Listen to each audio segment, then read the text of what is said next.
Good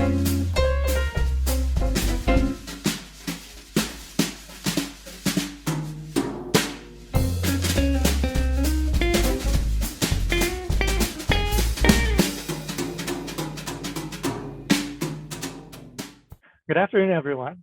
I founded the Asian Culinary Exchange back in 2018, not only to foster good relations with and learn from chefs in the Asian region, but more so to introduce them to our food.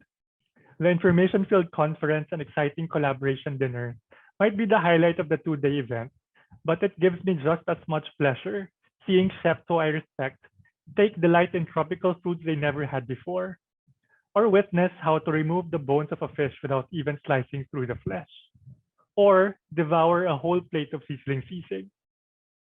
As the name suggests, it has always been a healthy exchange of food, flavors, and ideas. Because of the pandemic and the travel restrictions that resulted from it, we unfortunately can't fly our chef friends from the region, even if many of them have expressed interest in visiting the Philippines. Even so, I believe that the conversation must continue because it is through dialogue and knowledge that we not only get to develop our appreciation for food, but we get to advance our industry as well. This year, I'm proud to stage the fourth installment of the Asian Culinary Exchange with the banner theme Homecoming.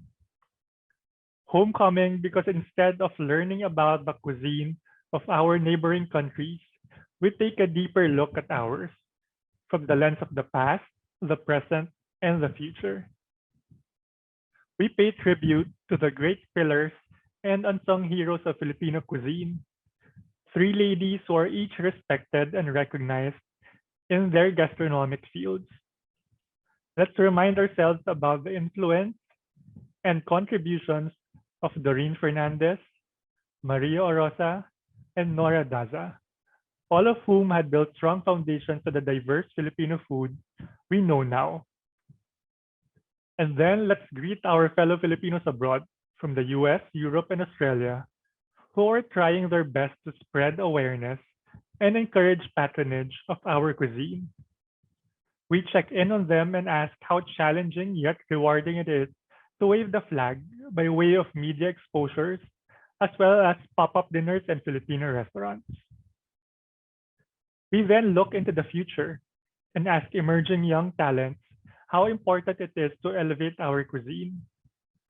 All of them are dressing our traditional food with their original sense of style. But is there really a need for a new wardrobe?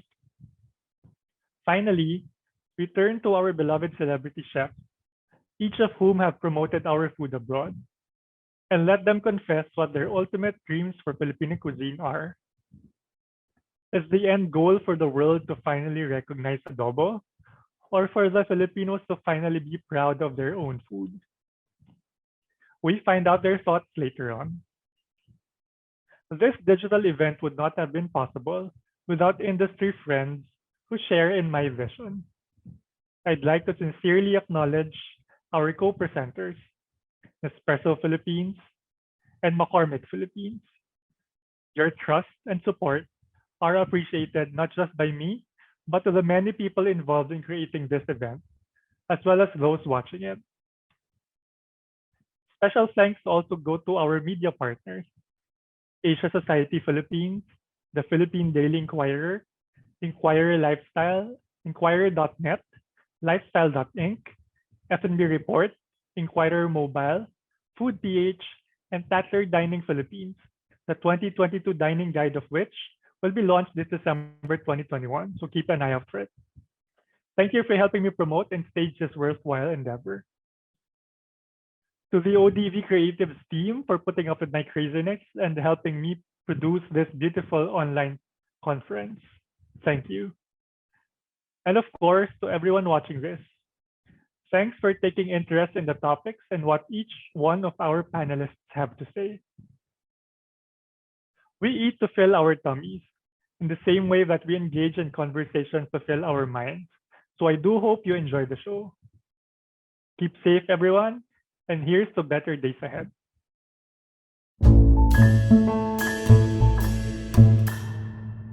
With every cup, we cultivate some of the finest coffee in the world that preserves the best of our world with human care and creativity. With every cup, we elevate every coffee moment into a movement with taste and purpose. Protecting what's precious to ensure exceptional quality. Celebrating farmers as artists who craft rare coffee. Reviving devastated farmlands to grow new beginnings. Transforming capsules into infinite possibilities. With every cup, we continue a journey that started 30 years ago with millions of coffee lovers. Because with every cup, precious coffee preserves the beauty of our world. Nespresso. What else? After 21 years of flavor forecasting, we're still inspired every day to create new flavors for tomorrow. Underwater Underdiscovered is tapping into the potential of the underwater world with interesting flavors, ingredients, and textures. So when we talk seaweed, when we talk sea moss, and then when we bring the seawater into it, it really is us just touching the surface of the water. There's so much below that really adds flavor, adds creativity, adds color. It's really one of my favorite trends. So this charcuterie board really got me excited when we started developing this, taking the dulse and combining it with the curing mixture for the salmon. It really created this botanical flavor from the sea with a beautiful red color. The Parmesan crisp features the dulse in it as well, which mixing it with the Parmesan cheese really gives this interesting flavor profile of the ocean. And I'll tell you what, one of the things I was most excited about, I mean, when you get into this seaweed mix here for the pickles, it's really amazing the textures and colors and flavors that you get, off the chart as far as delicious. And then last, these oysters are amazing too, where we take this seawater and make similar to a gin and tonic, but we freeze it into the seawater and wrap it in the chocolate. Just an amazing, creative, inspired dish. For the trend Underwater Underdiscovered, the most important thing I think people can take away from it is really explore things that you're not accustomed to having from the sea. And honestly, there's so much more to be discovered. I'm excited to see what we find over the coming years.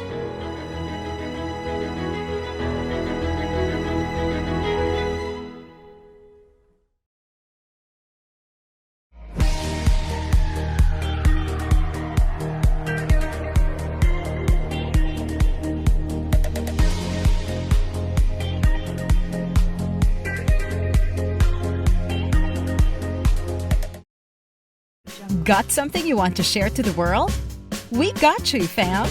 We are looking for awesome people like you who want to share content that deserve a spotlight on our site. Whether it's a list of everything you love about catos and doggos, pop culture-related artworks, or even your own random photos, memes, and funny videos, we'd be happy to see it and share it to the world. Join our award-winning team and be part of our Ink Pop creator community. Tired of missing the latest news? Get the Inquirer mobile app to get the latest stories and updates as they happen. The Inquirer mobile app is an easy-to-use app with quick access to stories and also enhances your experience on other Inquirer platforms. The Inquirer mobile app also lets you recommend stories for the Inquirer front page and share stories on various social platforms. Have a story to tell? Be an Inquirer reporter with the My Inquirer function. Now that's news anytime, anywhere, always.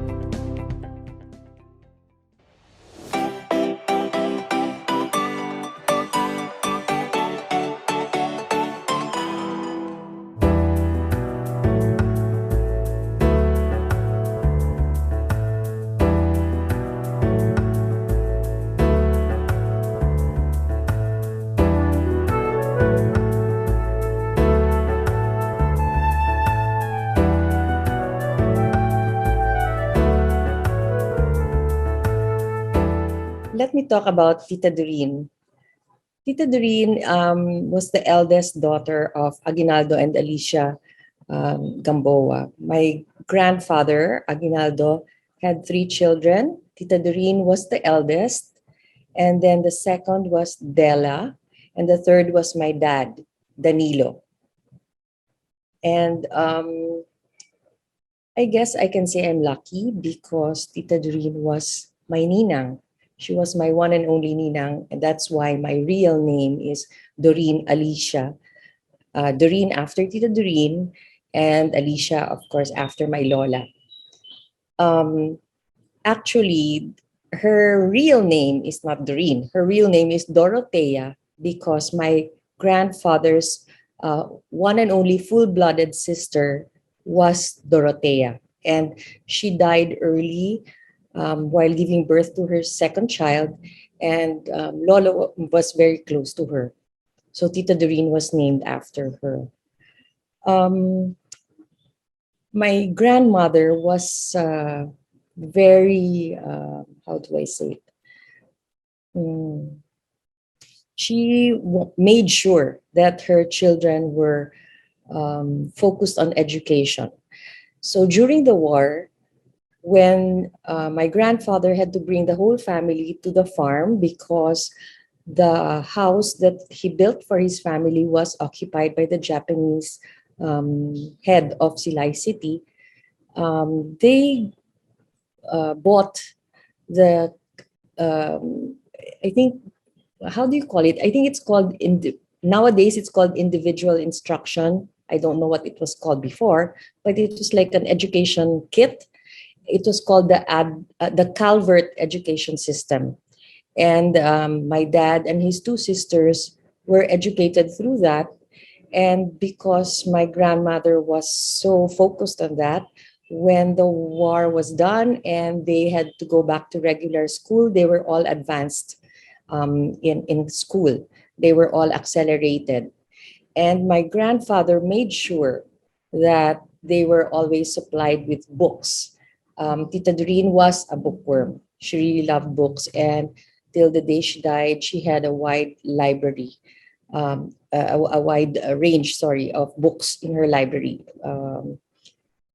She just loved to read. She, Tita Della, my dad, and their two cousins who were the children of Dorothea, my grandfather's sister.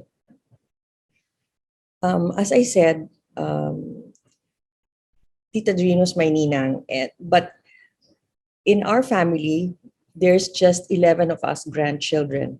7 from my Tita Della, 4 from my dad, and then Tita Doreen had no children because she and Tita Willie were both diabetics, so they never had children of their own.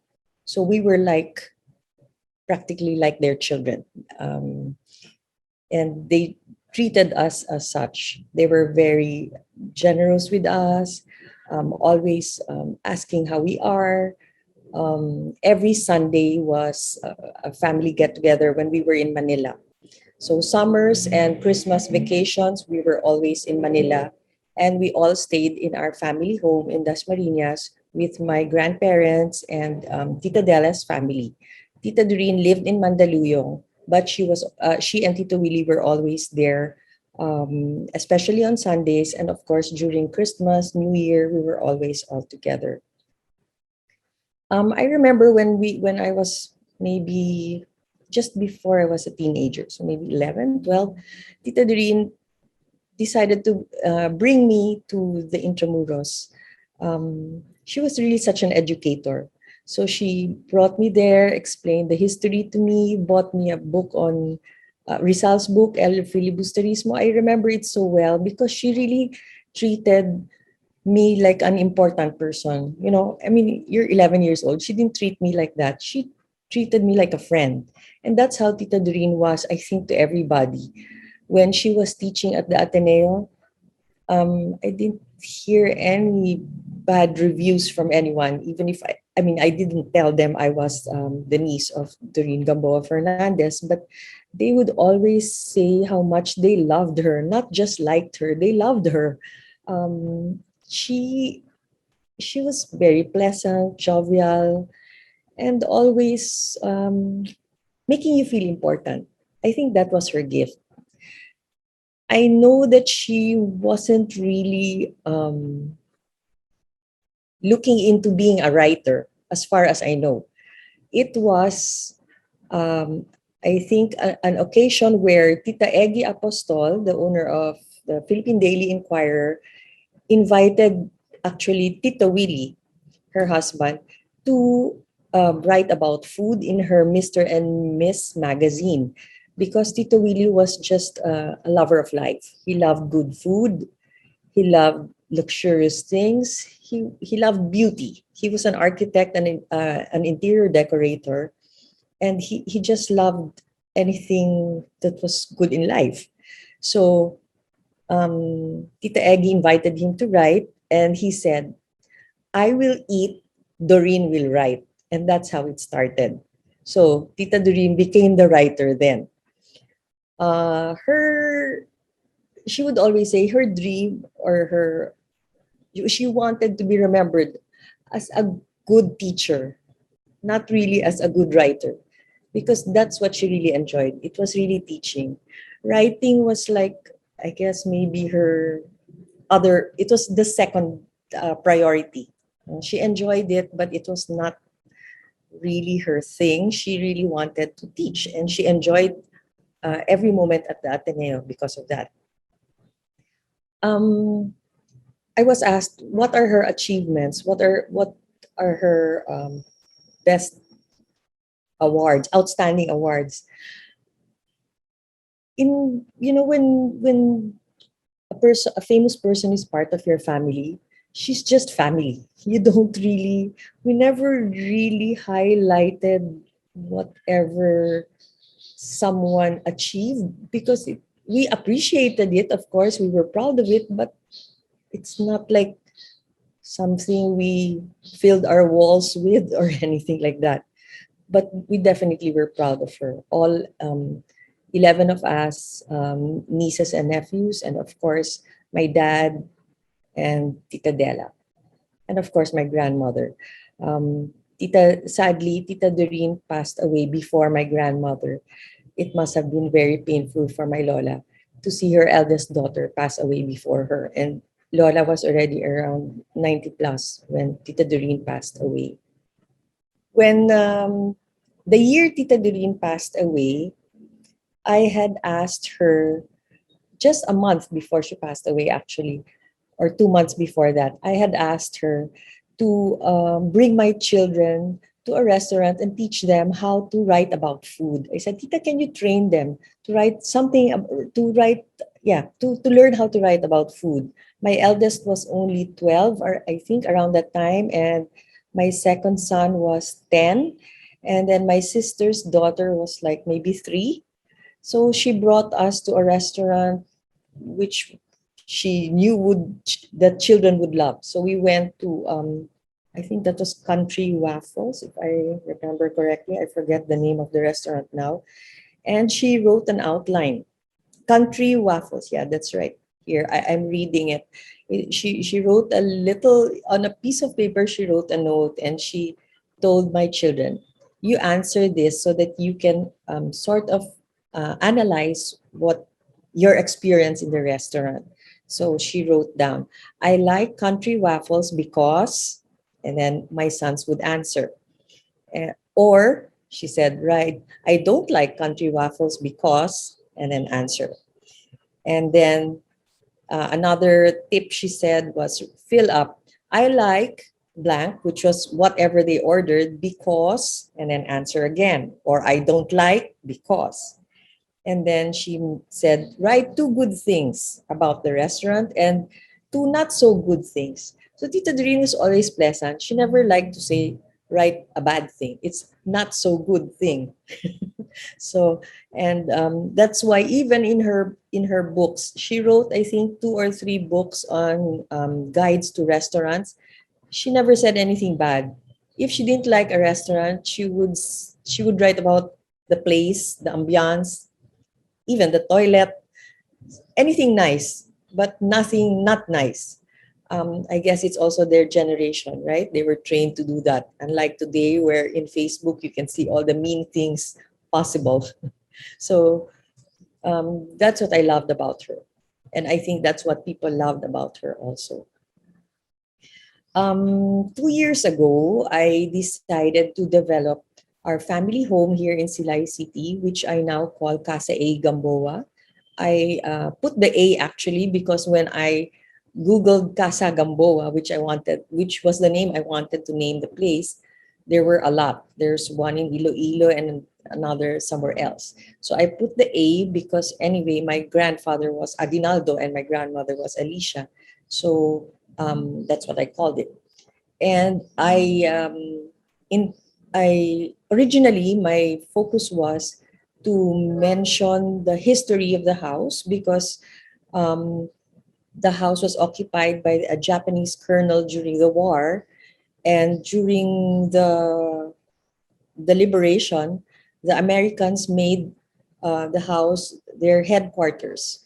So there were like two or three generals that lived here. And at one point, General MacArthur did come and visit those generals. And so I was so proud that it was part of history. Plus, my great grandmother, the mother of Aguinaldo, her name is Olympia Severino. She led the sewing of the Philippine flag that was done to when Silay City rebelled against the Spaniards because her brother Melesio Severino was part of a group with Aniceto Lacson here in Negros Occidental who rebelled against the Spaniards. And that happened in November 5 of 1898. That's why November 5 is a holiday here, which we call Cinco de Noviembre. And I thought that would be the claim to fame of Casa A Gamboa. And I didn't realize that Tita Doreen, being the occupant, one of the occupants of this house, was going to be an important fact. Many people mentioned it to me. They pointed it out to me. They said, you should point out that this is the house of Doreen Fernandez. So, of course, I was so proud of that. I just didn't realize it was that important because, as I said, growing up, she was Tita Doreen. She was not Doreen Gamboa Fernandez to us. Actually, it only dawned on me how famous she had become when the New York Times released an article in 2019 about her. That's already how many years? She died 2002. So, I thought, well, many people will not remember her, but I guess when you do something good and you enjoy it and you nurture that gift of whatever you have, you will just remember her. I mean, she didn't do it. She had no ambitions whatsoever to be a famous person, but it happened. For me, Tita Doreen, because she was my Nina, I think she was extra special. Because she really loved us. That's it. Just love. I didn't realize how important how important Tita Doreen is or was in my life. I think, because until now, the legacy is still there. She left to me everything that belonged to Silay. She knew how much I valued Silay and whatever Lolo worked for here. And she left it all to me. I'm so grateful for that. And I can't help crying.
don't need to look far to get inspiration on how to promote our cuisine abroad.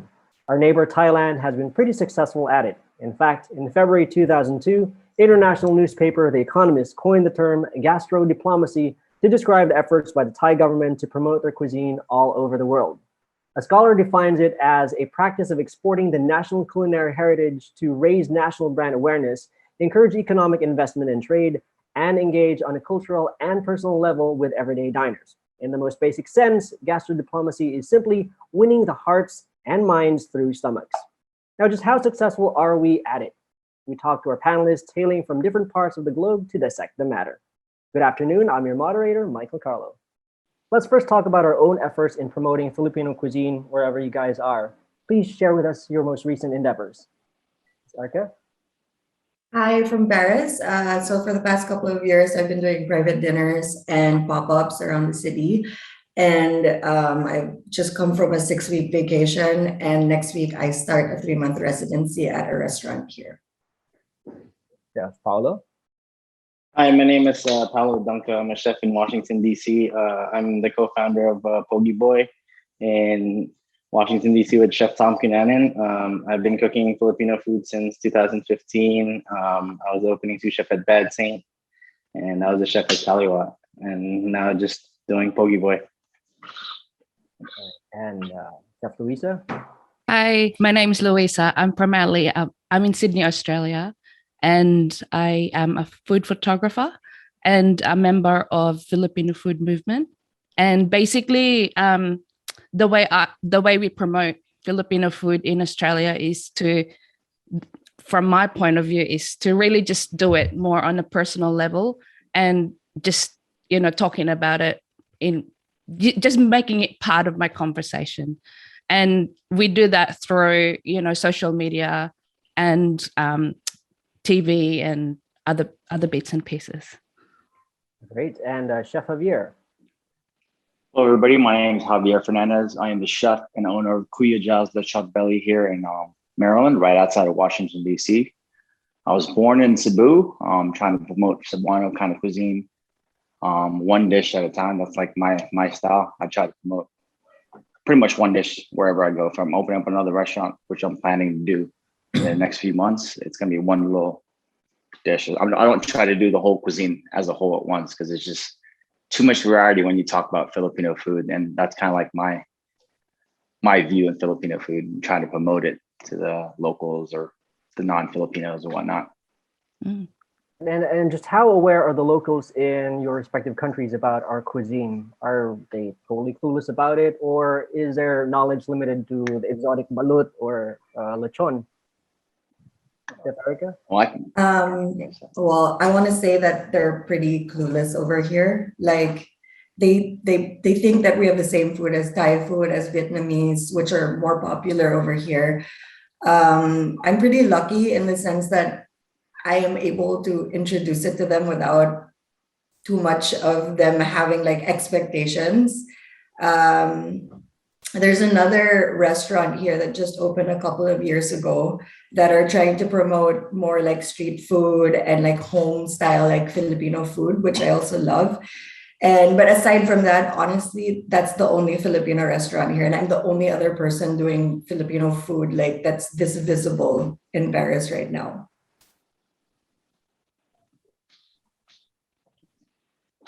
Chef Paulo?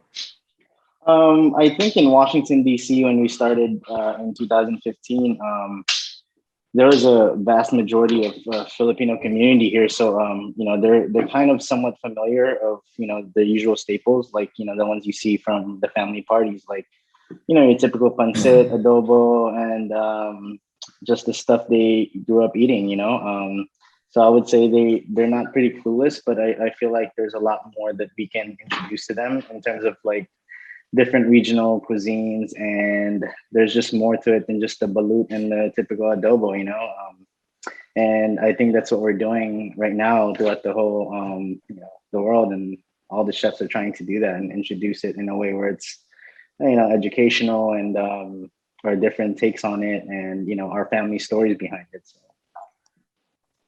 Thank you. And how about down under, Luisa?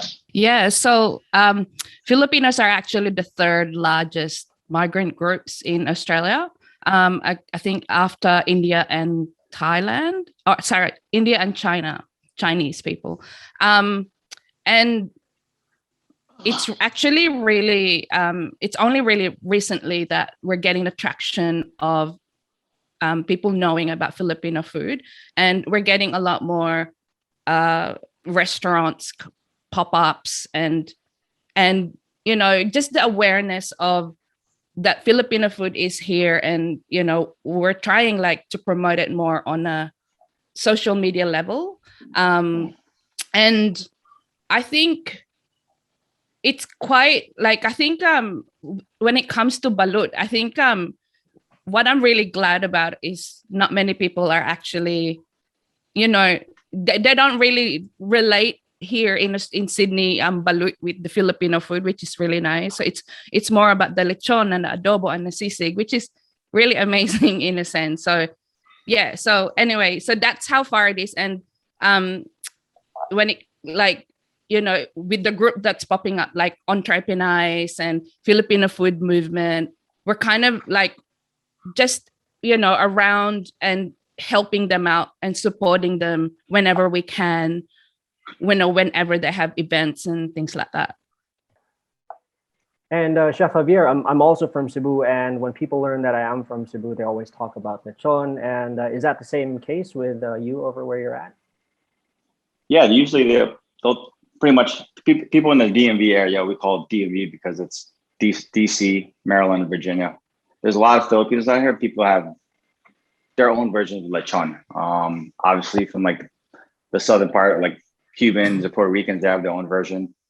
It's pretty well known, but when they have Filipino cuisine, it's a little bit different. The aromatics definitely come up with flavors and whatnot. But pretty much in this area, people are pretty much well known for pretty much all the party food that they have when they've ever been to like a Filipino party or whatnot. Same thing with what Paulo said, pretty much so. Right. And now, given the nature of our cuisine that is heavily influenced, has it become a challenge to describe it to others who are not aware of our history? How do you usually explain it to people, Luisa? Oh, that's okay.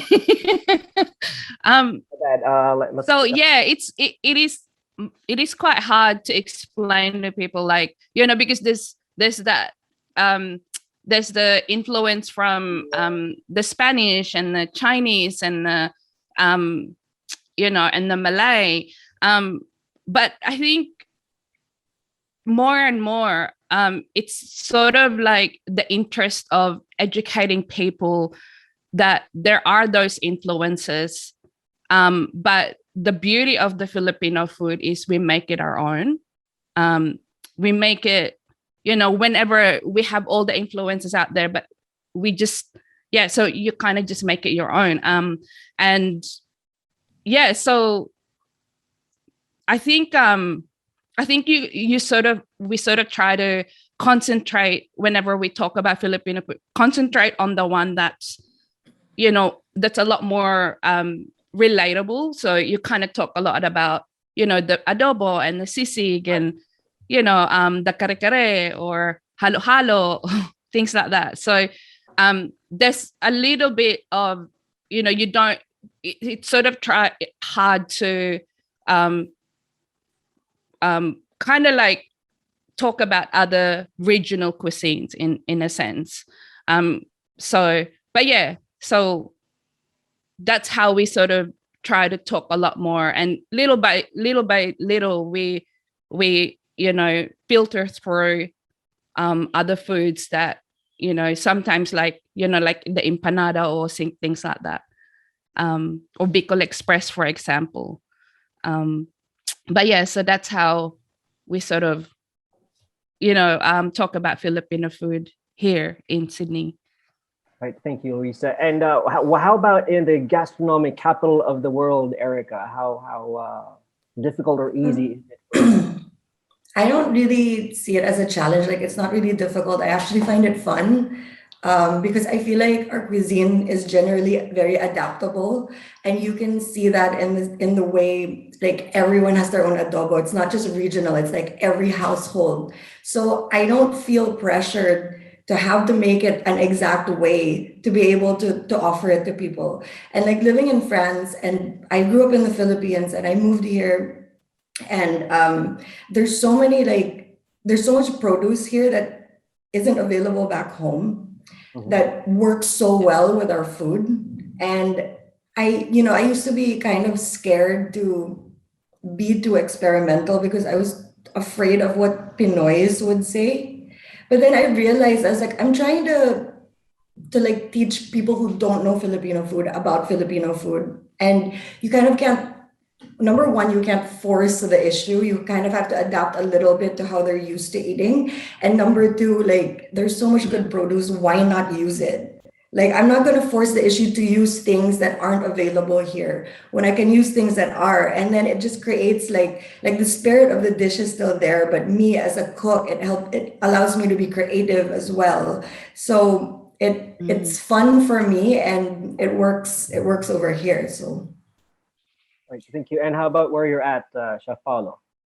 Like what Erica was saying, I see it as an opportunity to, showcase our rich culture. I kind of see it as a melting pot of, our food is very much like a melting pot of everything, we have some Spanish influence, down south during the galleon trade and stuff. There's a lot of spices, aromatics, and like I said, I see it as an opportunity to tell a story and, share with them our family recipes. I was born and raised in San Fernando, Pampanga. So it's nice to kind of share a little bit of our family story and why my grandma was, how she cooks and how my mom cooks. And it's kind of interesting to teach them our cuisine and how to eat and, how we eat as a whole. And it's been pretty fun. Thank you. And Chef Javier, you mentioned earlier that the DMV is pretty much very multicultural, and to be very specific, there are so many people there who have different versions of the lechon. How do you push the Filipino-ness of our lechon? Well, first off, I only sell lechon belly, which is basically very easy to promote to non-Filipinos because it's basically like bacon. You can also introduce it to people who are Italians, which is basically the same thing as a porchetta or whatnot. But it's pretty easy. Pork is a big thing here in America. As you guys know, they do a lot of barbecue. They use the whole hogs, and a lot of times when they cook these and smoke these whole hogs, they don't get the crispy skin like we do. And when I get that crispy skin for them to try and experience what I had growing up when I was living in Cebu, that crackling skin, you see their eyes open up, and it amazes them. Like, how do you do this? And then here in America, when they roast these whole hogs in the smoker, they'll just get rid of the skin. They won't even do anything with it. And it shows us how much we kind of take each and every single ingredient or every body part of the hog and make something out of it, like our sisig or whatnot. But it's pretty easy to transition and really promote the cuisine. Well, my restaurant as a whole, because I had that concept. Like pushing how we have perfected the lechon recipe here in Cebu. Yeah, definitely. Now let's take a look at how the Thais do it. For example, as part of their gastro diplomacy effort, they created a Thai Select, which certifies overseas Thai restaurants as authentic and of high quality based on inspections and criteria, including employing Thai chefs with Thai cooking backgrounds and using materials and equipment from Thailand. Now, would this kind of standardization and effort to promote consistency in representation help, Chef Erica? I don't think they should be too stringent with the rules. I don't think there should be an actual guidebook of how to make adobo, how to make sinigang, and like only if you make it certain ways will it be like real sinigang or real adobo. Like I said earlier, I feel like even within households, the recipes are so different and we're so used to eating things in different ways. Like, who is to say that this is the right way to do it? Like, there's going to be millions of other people arguing that that's not real adobo, or that's not how they grew up eating it. So I think there should be guidelines, but not strict rules of like what it's supposed to be.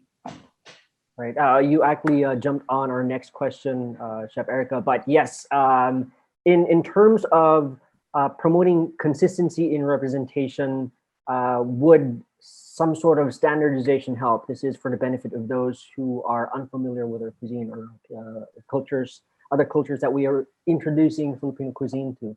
Would that help, Chef Paulo?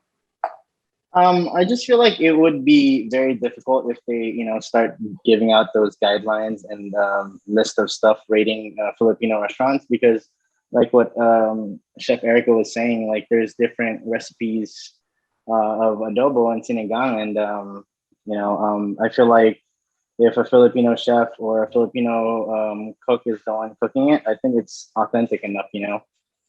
I think the problem that we're having is that point of reference. Like if a guest eats like an adobo at my restaurant or Javier's restaurant, like the problem is they would always point that reference to how their mom made it, which is kind of not right, because her mom or his mom cooks it different than my mom. So like for me, if I make adobo and it's not how how others see it or taste, like when they taste it, then I don't know, it's just hard. Like I don't think we should set like guidelines and stuff like that, because every recipe is different and we all have our own take to it.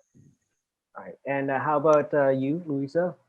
Well, we were having this discussion about the standardization of the adobo, and you kind of touched on about the gastro diplomacy, and I think that okay, so when we talk about adobo, the essentials and the heart of adobo would be the vinegar, the soy sauce, the garlic, and the bay leaf, and the pepper, right? So as long as you have all of those ingredients, that is adobo. And anything that is away from that would be a deviation of, like your own personalized things. So because you're kind of like trying to promote the Philippines, and there's the majority of Filipinos are actually living in America, in Europe, in Australia. So majority of the Filipinos are out there, right? It's actually inevitable that people will know a lot more about Filipino food, not just the first generation, but you have the second generation and the third generation. They're just going to talk about Filipino food. And once it's out there, you kind of just let it go. And, it's time to kind of give them wings. But putting it out there, you almost need to have, to tell them that a Filipino adobo is those ingredients. And anything away from that would be, whatever you want it to be. But, because otherwise, if you don't set the rules, when you actually let it all out there, when you kind of don't set the standardization of adobo, it will kind of, it will create into something different. And it will just be kind of like, I don't know, it will kind of like, because I suppose like people will go, oh, they call it adobo. But like sometimes if we don't let people know, it deviates from it being authentic. And I think authenticity is there as a check, we make sure that we check it out. Like, when you say this is adobo, we go, okay, that's definitely adobo. And, it anyway, but like, I just feel like, yes, it is important. But again, as, Erica says, we don't have to be too stringent about it. So that's just how I feel about, look, let it go, let it have its own life. But, yeah. All right, just some sort of guidelines. And then, yeah, Chef Javier, you would understand when what I mean when we talk about adobong Tagalog, which is saucy, and adobong Cebuano or Bisaya, which is more of the dry type. And what are your thoughts about what should be a standard adobo, and should we be imposing such controls over our dishes? I mean, from a chef's point of view, I think us chefs, we're always going to do it our way, our own way of cooking it. Recipes are just guidelines to us. We see it, we cook it, we put our heart into it, we put our soul into it. And that's basically what it is when it comes to being a chef's point of view. And I think Amy Bessa, she's an author too. She's a chef. She owns Purple Yam and in New York, and she said it best. I mean, who's to say what's authentic? There's over 7,000 islands in the Philippines. Like every mother, every grandparent, or every grandmother's can make it different. And you come to anywhere outside of the Philippines, you're always going to cook it the way you want to cook it. And then when you become a chef, you want to open up your restaurant, you're trying to promote your cuisine, you make it your own. You got to put your soul into it. You got to put your heart into it. And I think that's what Filipino cuisine is to me. And like I said, yeah, Amy Bessa said it best. You can't tell me what's authentic or not. And when I open up my restaurant, I tell every customer that come in and say, hey, I don't cook authentic. I don't cook traditional Filipino food. I cook Filipino food my way with Maryland ingredients. So that's the way I promote it. And that's just my point of view as a chef. And everyone else here said it best as well. All right, thank you very much, Chef. And still on gastro diplomacy now, what South Korea did was launch the Global Hansik campaign that focuses global messaging on the health aspects of the national cuisine. Now, they also used media to promote their food. Korean TV and film culture reflected and heavily showcased local specialties like the 2003 drama Jewel in the Palace, which was exported close to 100 countries around the world. Now, that resulted to an organic interest for them. And right now, we've only got cookbooks and a number of mentions in websites and TV shows going for us. Now, and those aren't even state sponsored. Now, would that be a good investment, especially since we eat with our eyes? Chef Erica? Honestly, I would love that. Just a few years ago, I was telling one of my friends in the Philippines who's the director, I was like, you should do a movie that focuses on Filipino food or like a cook's experience on Filipino food. And obviously there's going to be a lot of food porn in it. I was like, I think that would be an awesome, super amazing movie and that will really empower Filipinos, especially the ones abroad. In terms of the health aspect, I don't think we can promote that for Filipino food. We have amazing food, but I wouldn't call it healthy at all. But yeah, I mean, there's so many things about Filipino food that I feel would be interesting to watch, you know, like even just the way we make things, especially like in the different provinces, everyone has their own way of doing things. And also every person I know has their own memories of how Filipino food is made at home by their moms, their grandparents, their nannies, you know, like going to the provinces for the summer. Like I think it would be super amazing. And right now, I feel like the world is more open-minded and ready to watch things like that and actually appreciate it. Right, like you kind of like chocolate, but adobo, probably something like that. Yeah. Right, and Chef Paolo, what about you? What are your thoughts on? I think it would be a good idea because it's another, nowadays the biggest platform we have is media, right? So the more we amplify Filipino food in the media, the more we can, reach other countries and pretty much put our cuisine out there and into the mainstream. And, like I said, our story is very rich in history, and our food it's just a lot of story behind it, lots of heirloom recipes that we can share out there. I really think that this platform is a great idea to help bring Filipino cuisine to the forefront. Thank you. And Luisa, I guess you're pretty much totally. I'm totally into it. There's actually a documentary that was done a few years ago, and it's called Ulam. And it's a really, really, really good documentary to share to a lot of people. And yeah, I think I feel like what needs to have more is an access to, food stories by Doreen Fernandez, Phyllis Santa Maria, all of those, all the food historians, give them a platform to actually write about the history of Filipino food. And I think that, because those books are like sort of like out of print and, and whenever they're like in Amazon, they're like $300 and nobody really have access to them. And I think, it's quite important to have all of that available to us, especially all the expats, those people living in overseas, more and more they're going to crave and hold on to the Philippine, going back to their heritage, and they'll be craving a lot more things to read about. So not just cookbooks, but definitely have platforms for food history is where I'm gonna be pushing a bit more, or helping that, supporting that kind of narrative. Right now, I'm hoping Ulam is on Netflix. Chef Javier, your thoughts? Yeah, I mean, I think these are all great ideas. Whatever will promote the cuisine itself as a whole, I think it's amazing. Like Paulo said, social media is all over the place, and if there's a movie that comes out with Filipino food and talks about our history and our traditions, I mean, it's a great platform.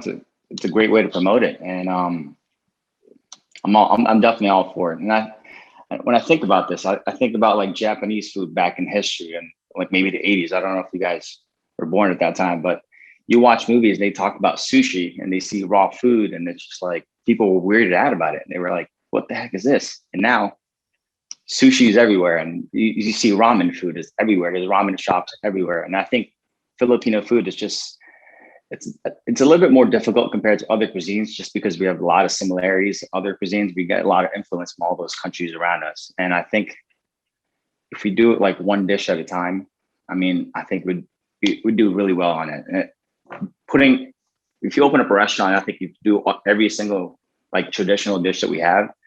It's harder to promote that way, I think. But if you try to do one dish at a time, like I said, people know what lumpias are, people know what pancit is. Right. Maybe open up like a pancit restaurant or something. And I mean, if you do it all as you'll never see like a Japanese restaurant where you serve everything. Sushi, maybe one here and there, but I think Filipino cuisine, it's a little bit harder because we're still trying to make it up mainstream. Obviously, that's why we're having this conversation. But right. But yeah, like I said, if you come up with a movie or whatever, I'm definitely all for it. Yeah, I totally agree with you, because even as a Filipino living in the Philippines, going to a Filipino restaurant can be pretty overwhelming when you're presented with a mile-long menu. Right? How important is the government's active participation in the promotion of Filipino cuisine? Can this be done by private sectors alone? Taiwan, for instance, invested $35.8 million in their gastro diplomacy campaign to be spent on hosting international gourmet festivals and sending Taiwanese chefs to international culinary competitions. Now, thoughts, Chef Erica? Yeah, I think it's pretty important, if only because I feel like the government has the funds and the access to like these bigger events that like cooks on our own, we might not be able to reach. Our reach isn't as far as maybe the government has. Over here, for instance, I feel like the embassy, the Philippine embassy here, isn't as visible as I'd like them to be, and in terms of like the Filipino food movement here. But there is a private association by this girl I know called La Petite Manie, which is means Little Manila, and they are a group of young French Filipina people who are really actively trying to push Filipino food here. I think more and more the embassy here is becoming a little more part of like what we're doing. Like they support us at least, but I wish they could play a bigger role in actually pushing the food alongside us on their platform. I know it's also a matter of budget coming from the Philippines. It's not because they don't want to. So I do think it's important that the government supports their embassies abroad to help promote food abroad. Right, and Chef Pao?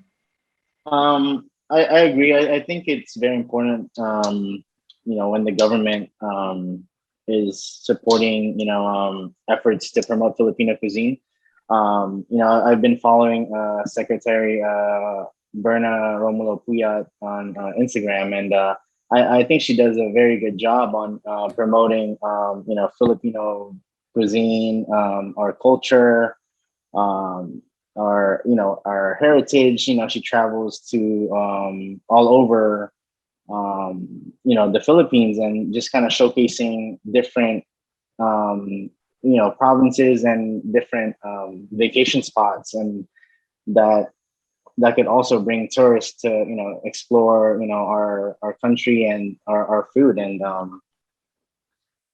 so far I think they're doing a great job.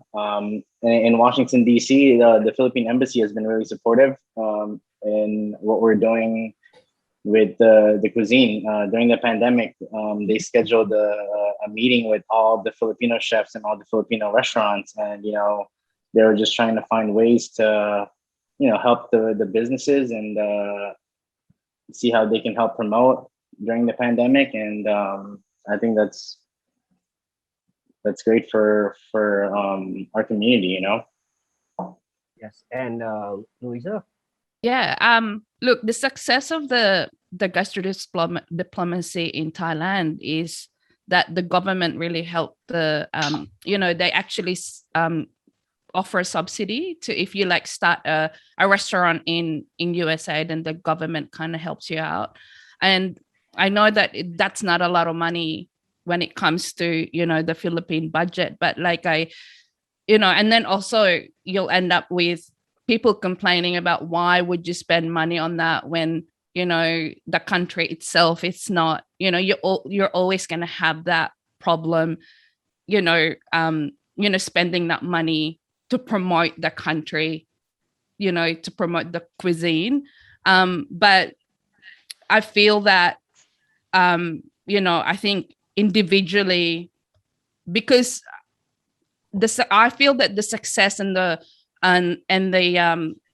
popularity of Filipino food will really, at the end of the day, end up with education and educating. It comes from home, and I think the people that will actually spread more about the Filipino food would be the second generation and the third generations, because we're a lot more aware of it now.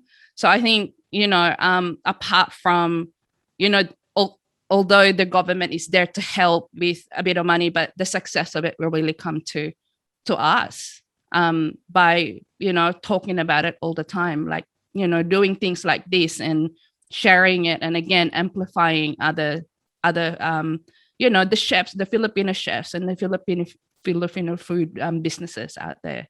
So that's our job to be doing that. All right, thanks, Louisa. And Chef Javier, your thoughts? I think I agree with everybody else here. Whatever help we can get from government is definitely going to help all of us out, especially throughout this pandemic. It's been crazy trying to promote and just trying to survive. Paula said it again. The embassy did come out and help us out here in the DC area. We're pretty lucky because it's right down the street from us, but they did whatever to help us out to really promote it and get our word out there. Yeah, I'm definitely all for it. And I think the more help we can get from government, the better we are in promoting Filipino cuisine. Thank you. And Chef Eric mentioned earlier La Petite Manille. Now, is there a collective effort among Filipino chefs in your countries to promote the cuisine, or do you guys have a chefs community? And is the embassy a member of it? So during the start of COVID last year, because everyone was locked down completely for 2 months, like no one could do takeaways, no one could work. There's a chef, Filipino chef here who approached me and said he wanted to start like an association of Filipino cooks here. There are a lot of Filipino chefs here, but they all work in French restaurants or Italian restaurants. So nobody's really like doing Filipino food. So, like we did have a lot of discussions during the lockdown about how to promote Filipino food more.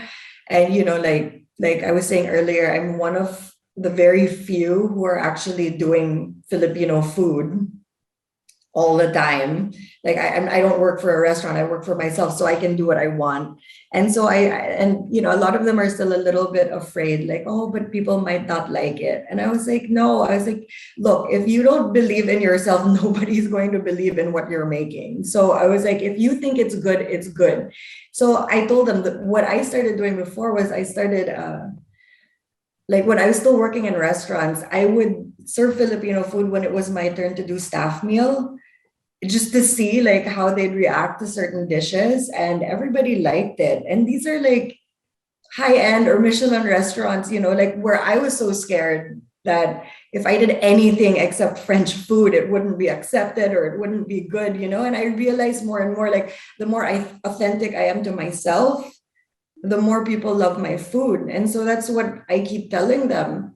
I was like, look, okay, there's like that French way of like, they're very visual with the way they eat and they expect it to look a certain way. And that's fine. I was like, that's all like cosmetic. You can make it look a certain way, but the taste can still be like authentic to what you want, So I think more and more like the cooks here are becoming more excited, and not just excited, what's the word I'm looking for? Have more are more encouraged, I guess, to share the food more. The embassy is not part of this, and I wish they would be. Like, I really think that we should include them more in our plans. Maybe we're not giving them enough credit, and maybe they would actually like to help us more. But they're very quiet when it comes to Filipino, like promoting Filipino food to the French. Like, they do a lot for the Filipino community only, but I think they should open it a lot more because we're trying to educate people who don't know Filipino food. Yeah, like so the embassy will now, once they see this particular segment. yeah. No, I love you guys, and I know you guys are doing your best, but yeah, we should do more. And how about where you're at, Chef Paulo? In DC, we have a very collective community of Filipino chefs in the area. Javier and I are good friends. We always hang out during the weekends. Every October, we started last year. It's Filipino American Heritage Month, so we're gonna start doing like a Filipino event with all the Filipino chefs in the area, and just kind of do like a fundraiser to maybe donate in the Philippines. We actually did one in the winter during the typhoon. We did a typhoon relief with all the Filipino chefs, and we were able to raise good money to donate. So the community in DC is pretty strong. We all use each other as inspiration for recipes and techniques, and just share our experiences with Filipino food. So I think we'd like to keep that intact, and just for the future. And we want to educate as much as we can, and try to amplify using our our cuisine, our techniques, and our restaurants, and just continue to promote it. We're proud Pinoys at the end of the day. Yeah. And as Chef Pao mentioned, you guys are actually kind of in the same group. Chef Javier, what about on your side? Yeah, the Philippine Embassy has been pretty much helping us out ever since throughout the pandemic. It kind of just started a couple of years ago, or maybe a year ago when the pandemic started. They've been around trying to reach out to us, trying to help us out, promote, and get us together, coming up with different little events here and there. And yeah, anytime we can get their help, it's definitely helping us out in the long run. So Thank you. And how about down in Australia? In Sydney, yeah. Yeah, definitely. The embassy, the Philippine embassy, and also even DTI, the Filipino food movement. There's in Sydney, and then the Entrepreneurs in Melbourne. I think it's the movement is really helping out. Bring together all the chefs, the Filipino chefs, and the cooks in Australia, which is really, really nice. And, to just have that place where they could all kind of gather and, share and amplify what they're doing. And, what I'm doing with Sydney Cebu Lechon, which is Will Mahusay, is his restaurant is actually, free during the week, because he only opens his restaurant, on like Thursday, Friday, Saturday, and Sunday. And there are, 3 days out there that he doesn't use it. So we actually plan to create like a kind of like a kitchen incubator to help, up and coming chefs who really want to try their foot in the door in, building a restaurant, a Filipino restaurant. So what we're here for is we help them with, marketing, and Will kind of helps them out with, the business side of things, whilst I'm on the creative side of stuff. So look, it's very clued on. The embassy and the community really helps each other out, which is really, really nice. And now for the question of the day. What is your dream for Filipino cuisine in the country you are in? Let's start with Chef. Oh, that's amazing. So many dreams. Yeah. But I think the number one, I remember I used to tell people when I first moved here, is my goal was to make adobo a household name in France. And I know I have a long way to go, because right now Filipino food is, like I said earlier, relatively unknown. And I guess what I would like is for people not to necessarily see our food as exotic or it's like ethnic. It's just food. It's good food, and it's part of like our everyday, choices. The way Chinese food is, the way Vietnamese food is. Like everyone knows what pad thai is here. Everybody knows what pho is. You know what I mean? Like I just want them to be able to be like, hey, let's go get Filipino food tonight. Like it's normal, not like, oh, there's this new cuisine that we have to try, and it's like so different and I don't know it. Like I just want people to know it. And because if people are more accepting of it that way, like then more people will want to open Filipino restaurants, and then it'll become mainstream. And that's my dream for it here. Like I want people to, like, now I like it that they're excited about it. They're excited to try it. They're curious about it, which is great already. But then if it gets to a point where it's just part of like you think of it right away when you want to eat out, then that would be amazing. Maybe we could start with a respelling with ADOVAEU, adobo. How about you, Safa? What is your dream for Filipino cuisine and where you're at? Honestly, I think my dream is to just keep inspiring, the younger cooks or younger chefs to want to cook, our heritage. I think it's a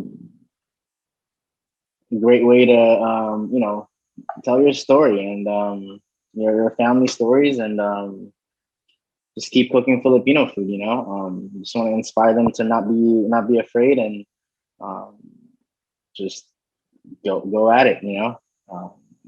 Just keep cooking Filipino food. All right, and Luisa. Oh, the best part of living in the Philippines was actually, the pageantry, the plaza. If you go to the plaza, celebration is there. So where I'm at, where my headspace is, and my absolute dream would have to be, a plaza style, but full of food trucks, Filipino food truck on a regular basis. It's kind of like a hub. It becomes a hub. People go there because Filipino food is there. So that's where I want it. So, and then, I don't know, street food, Filipino street food in there. It's a regular thing. So, so you kind of go to the, a Filipino it's just, a hub. All I want is a hub for Filipino food. The Sydney Filipino Food Truck Fiesta. That's yes, Fiesta. That's it. Always, every day, all day. Yes. DMV. Yes, Chef Javier. Yeah, well, 10 years ago, my dream was to actually bring lechon belly or Cebuano lechon to the DMV, and I brought that. But now my dream is to have the non-Filipinos talk about Filipino cuisine like it's talking about getting sushi or getting Thai food. I want people to just be normal about it and be like, oh, let's go get some lechon, or let's go get some pancit or something. Kind of like what Chef Erica said earlier. It's just, I want it to be like a normal, like, I guess, language when people talk about cuisines, just like how pizza's around. Let's go get Filipino food. You know what I mean? And my thing is, like I said before, one dish at a time. And I think that's one of the easiest way to do it, by promoting the cuisine as a whole. All right. And it has been so much fun talking to you guys. And thank you very much for sharing your 2 cents on today's matter.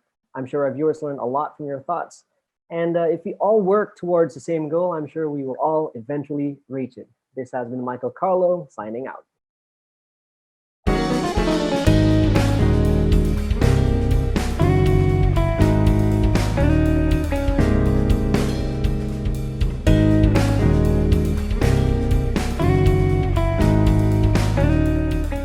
In behalf of Nespresso and our company, Novator Coffee Concepts, we would like to congratulate and thank Angelo and to the people who are involved in organizing such inspiring Asian culinary exchange event. This once-in-a-lifetime calamity has been damaging to so many lives, both physically, mentally, and financially, with HoReCa industry being one of the hardest affected industries. This event provides hope for a better tomorrow despite the ever-ongoing challenges. We have always believed and are passionate about our Filipino cuisine. Even years ago, when we invited the regional chair of Asia's 50 Best Restaurants, who hasn't visited our country until that time, toured her around, introduced to our fellow Filipino restaurateurs and chefs, which I remembered was the first time I and my partner Herwin met Angela. The following year, in 2015, Antonio's became the first Filipino restaurant cited as part of Asia's 50 Best Restaurants. Our industry, as we've seen, is driven by innovation. Looking at the panel of speakers in this year's Asian Culinary Exchange is a clear indication of that. We at Nespresso share the same values, putting premium on innovation and sustainability on equal level. Responding to the current situation to address safety concerns, we are set to launch Momento, a new Nespresso Pro machine which adapts to the changing needs of HoReCa industry. As we launch new innovations, we continue with sustainable practices for our recycling program together with our partner hotels and restaurants. Our partnering with organizations like ACE have helped us continue to educate our customers and to the general public as well on the importance of sustainability in business practices. Again, congratulations to everyone behind Asia Culinary Exchange 2021. Rest assured, we would always be supportive in whatever way we can, especially now. I look forward to future collaboration with you, Angelo, and to the HoReCa industry. Keep up the great work. With prayers and with all of us helping one another, this crisis eventually will come to pass. Wishing you and your families continued safety and good health. God bless.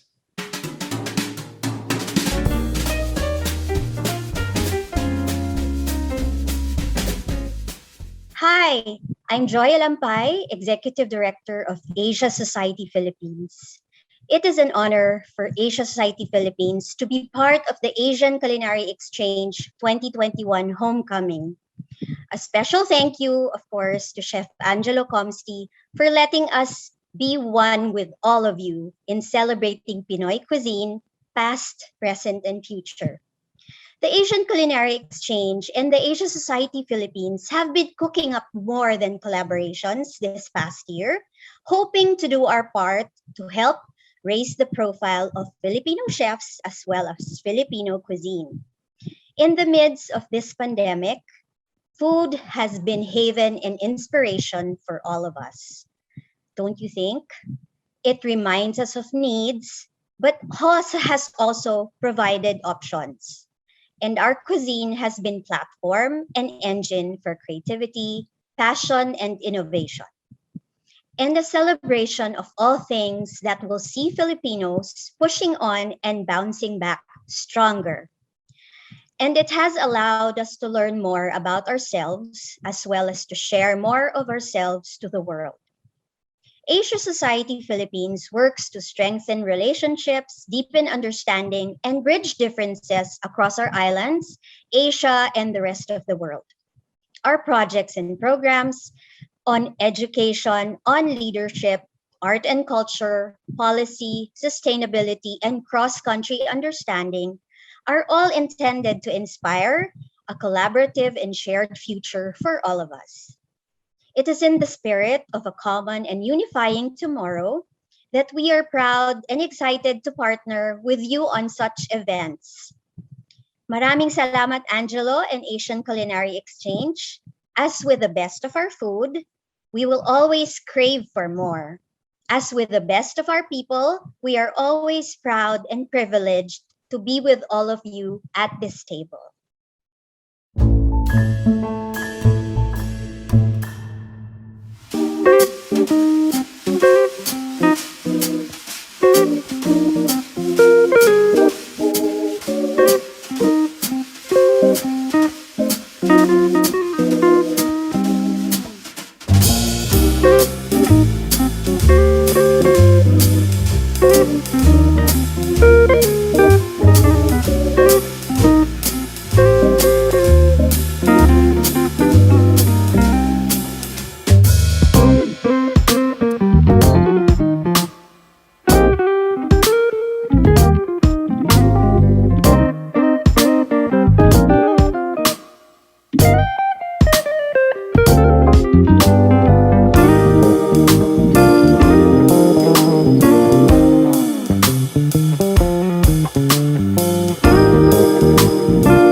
After 21 years of flavor forecasting, we're still inspired every day to create new flavors for tomorrow. Underwater Underdiscovered is tapping into the potential of the underwater world with interesting flavors, ingredients, and textures. So when we talk seaweed, when we talk sea moss, and then when we bring the seawater into it, it really is us just touching the surface of the water. There's so much below that really adds flavor, adds creativity, adds color. It's really one of my favorite trends. So this charcuterie board really got me excited when we started developing this, taking the dulse and combining it with the curing mixture for the salmon. It really created this botanical flavor from the sea with a beautiful red color. The Parmesan crisp features the dulse in it as well, which mixing it with the Parmesan cheese really gives this interesting flavor profile of the ocean. And I'll tell you what, one of the things I was most excited about, I mean, when you get into this seaweed mix here for the pickles, it's really amazing, the textures and colors and flavors that you get, off the chart as far as delicious. And then last, these oysters are amazing too, where we take this seawater and make similar to a gin and tonic, but we freeze it into the seawater and wrap it in the chocolate. Just an amazing, creative, inspired dish.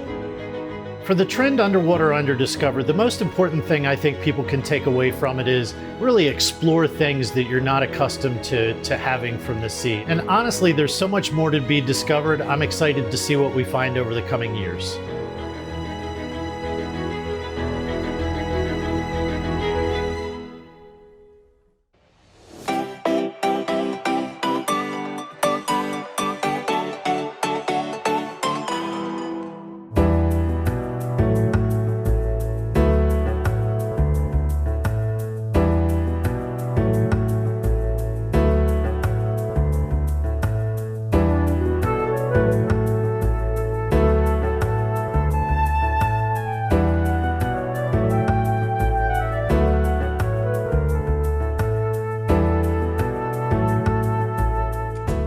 More than 50 years ago, Helen Orosa de Rosario self-published a book honoring her aunt, Maria Y. Orosa.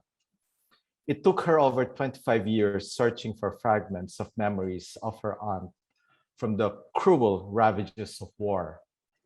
She had to reconstruct snippets of information, scraps of ephemera, morsels of anecdotes by talking to her aunt's colleagues and prompt her own memory before it fades.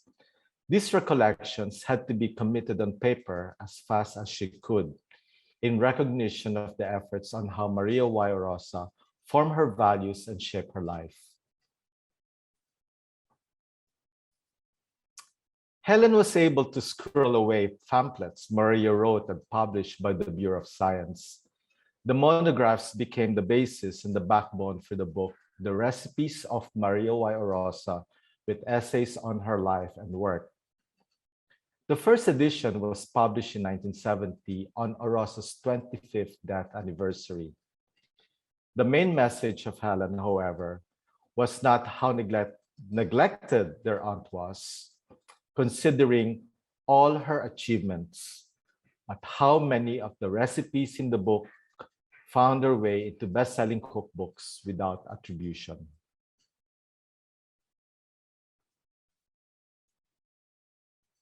Maria Y. Orosa was profoundly forward-looking.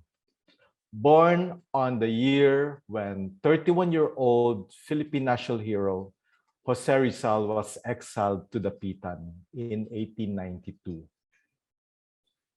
Maria Y. Orosa embodied the patriots Rizal had envisioned to direct the future of a Philippines that's not yet an independent republic.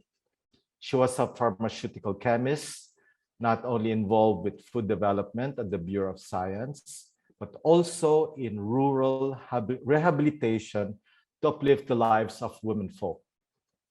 Like Rizal, who evolved into a community worker during his 4 years in the Pitan, Orosa introduced improvements for widespread well-being using food education and science applied to everyday cooking. Helen had a profound bond with Maria Y. Orosa. She was even the last to see her alive in 1945, as the Battle of Manila was to commence. Orosa secretly held the rank of captain in the underground during World War, the Second World War, while still going to the office daily at the Bureau of Plant Industry Laboratory in San Andres, Manila. From there, she smuggled a vitamin-rich, concentrated, high-protein powder to prisoners of war and in camps like UST.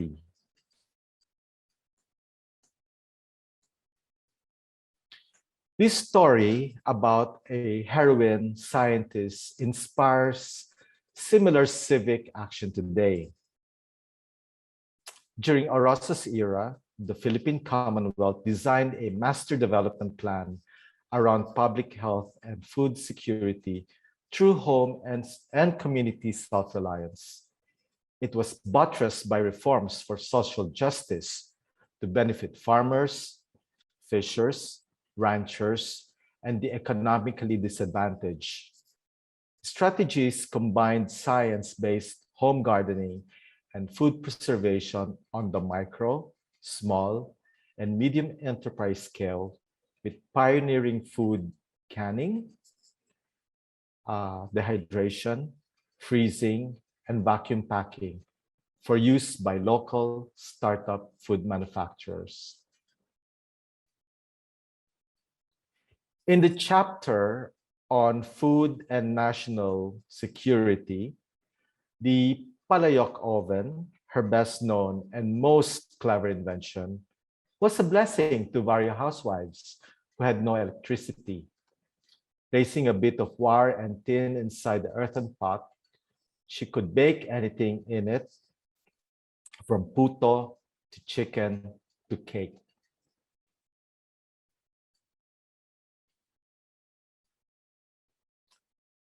Orosa's recipes and essays remain useful and relevant today. Her works on soybean, cassava, papaya, rice bran, and coconut meal need review for applicability in the preparation of emergency and disaster relief food. As followers of the plant-based diet increase, Orosa's experiments may find unexpected 21st century applications. This reedition of the recipes of Maria Orosa is a welcome addition to biographies of significant Filipinos, as well as references for culinary innovation. There are about 700 recipes in this book, quite a feat when these are all from one person, Maria Y. Orosa, or inspired by her.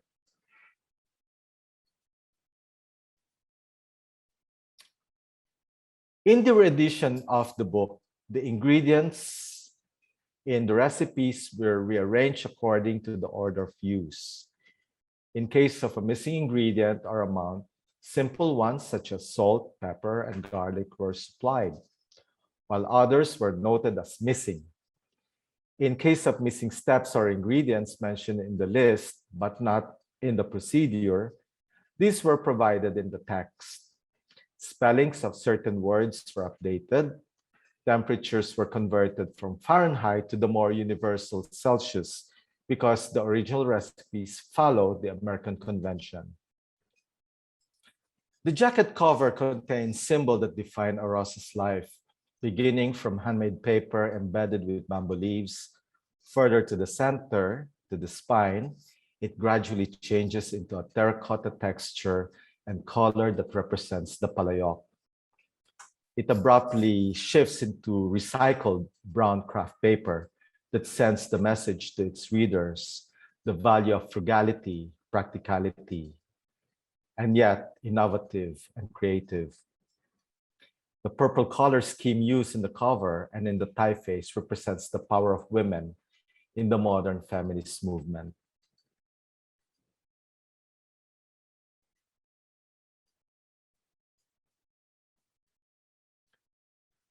And talking of the modern feminist movement, Maria Orosa is really a modern woman, that is.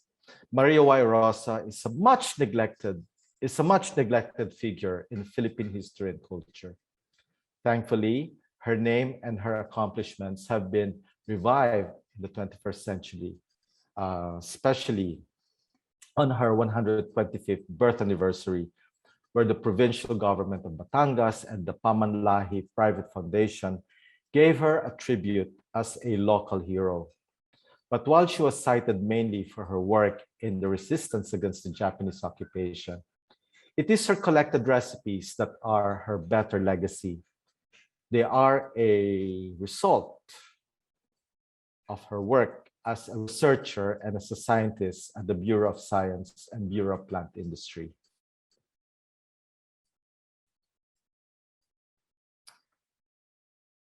Orosa must not have minded so much about her recipes being used by others as their own. Her aim was to teach the many ways one can transform common ingredients into healthy, cheap, creative, alternative food, and how to cope with the lack of food and essential services during the times of war and natural disasters.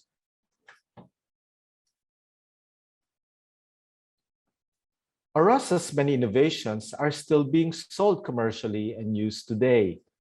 Some of them are the banana ketchup, vinegar made from pineapple, jams and jellies out of local fruits, and of course, the famous calamansi juice.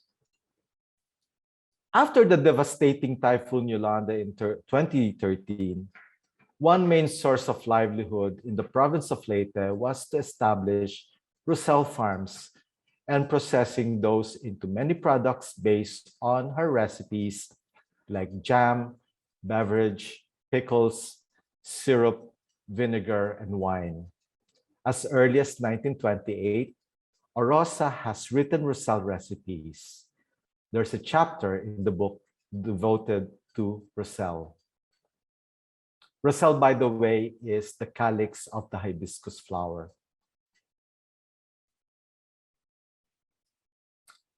Orosa is also recognized for producing the first frozen Philippine mangoes. And for our generation, the jingle Tiki Tiki or rice bran of a pharmaceutical company should have brought Orosa to mind because she's credited for converting the rice bran into thiamine or vitamin B1. But Tiki Tiki wasn't her only health food innovation. There is the magic powder, the powdered soybean, now known as Soyalac, that she smuggled to malnourished prisoners and their families in wartime camps.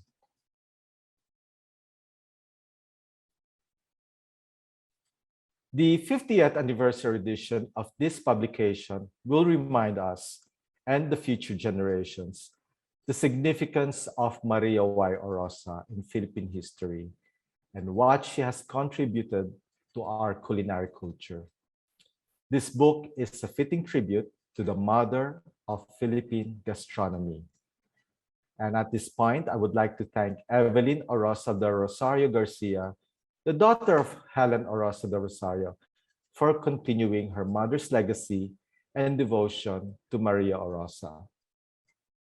Appetite for Freedom, the recipes of Maria Orosa with essays on her life and work, published by RRDS, will be available late this month. The text for this presentation is contributed by Feliz Santa Maria, Mickey Phoenix, and yours truly. Thank you and have a good day.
adobo, sinigang, kare-kare, caldereta. All these traditional dishes will always have a place on our table. But how about Bicol slaying that comes as squid ink battered spheres topped with pickled mango? Or Butuan's bunta that takes on the form of a flan with crab roast sauce, which is a far cry from traditional steamed tamale kind. Filipino cuisine is being fitted with new clothes by a gang of chefs willing, ready, and able to showcase their individuality and ingenuity. But is there really a need for it when the current outfit wears just fine? We talked to our panelists made of young chefs whose restaurants are pushing the envelope when it comes to presenting Filipino cuisine. Good afternoon. My name is Michael Karlo, your moderator for this discussion. Now, before we dive headfirst into the issue of modernization, let's first tell our viewers about your respective restaurants, when you guys opened, what the name is, and the concept. Let's start off with Don Baldosano of Linamnam. So I'm Don Baldosano. I'm the owner of Linamnam Manila. So we started back in August of 2018. We offer a tasting menu that shows the possibility of Filipino food through the ingredients from different parts of the Philippines. Thank you. And RJ? Hi, I'm Ige Ramos. I'm chef owner of Alampay Profession. We're doing Filipino food as well. Thank you. And we have 30 and Kevin. Hi, my name is 30. I am Nav. Nice to meet you guys. So we opened Hapag Private Dining back in December 2017, and we operated for 2 years. And after that, we opened Hapag Manila here in Project 4, Quezon City, back in March 2019. And we offer everything Filipino. Thank you. And of course, Don Colmenares. Hi, my name is Don Colmenares. I'm from Bacolod, and I opened Berbesa Bistro, basically a Filipino Southeast Asian fusion bistro. And just recently, we also opened our farm to Sauma Farm to Table Dining. Wonderful. Now let's talk about your process in coming up with innovative ways to present Filipino food. Maybe you guys can cite one dish you've made to explain your process. And in what way do you modernize your food, through technique, ingredients, or flavors? Let's start off with Don B. So we always take inspiration from our experiences, either from talking to farmers or food producers or discovering new ingredients. One dish that we're currently working on is ginataang pili at tanige kugon. So it's tanige that we dry age in kugon leaves, and we serve it with kugon cream as well. Then there's also served with pili nut that we cook in coconut and latik. Thank you. And what about you guys at Lampara, RJ? So the result of our work in Lampara is a culmination of the things we learn in school and our work experience and the things we experience as a person.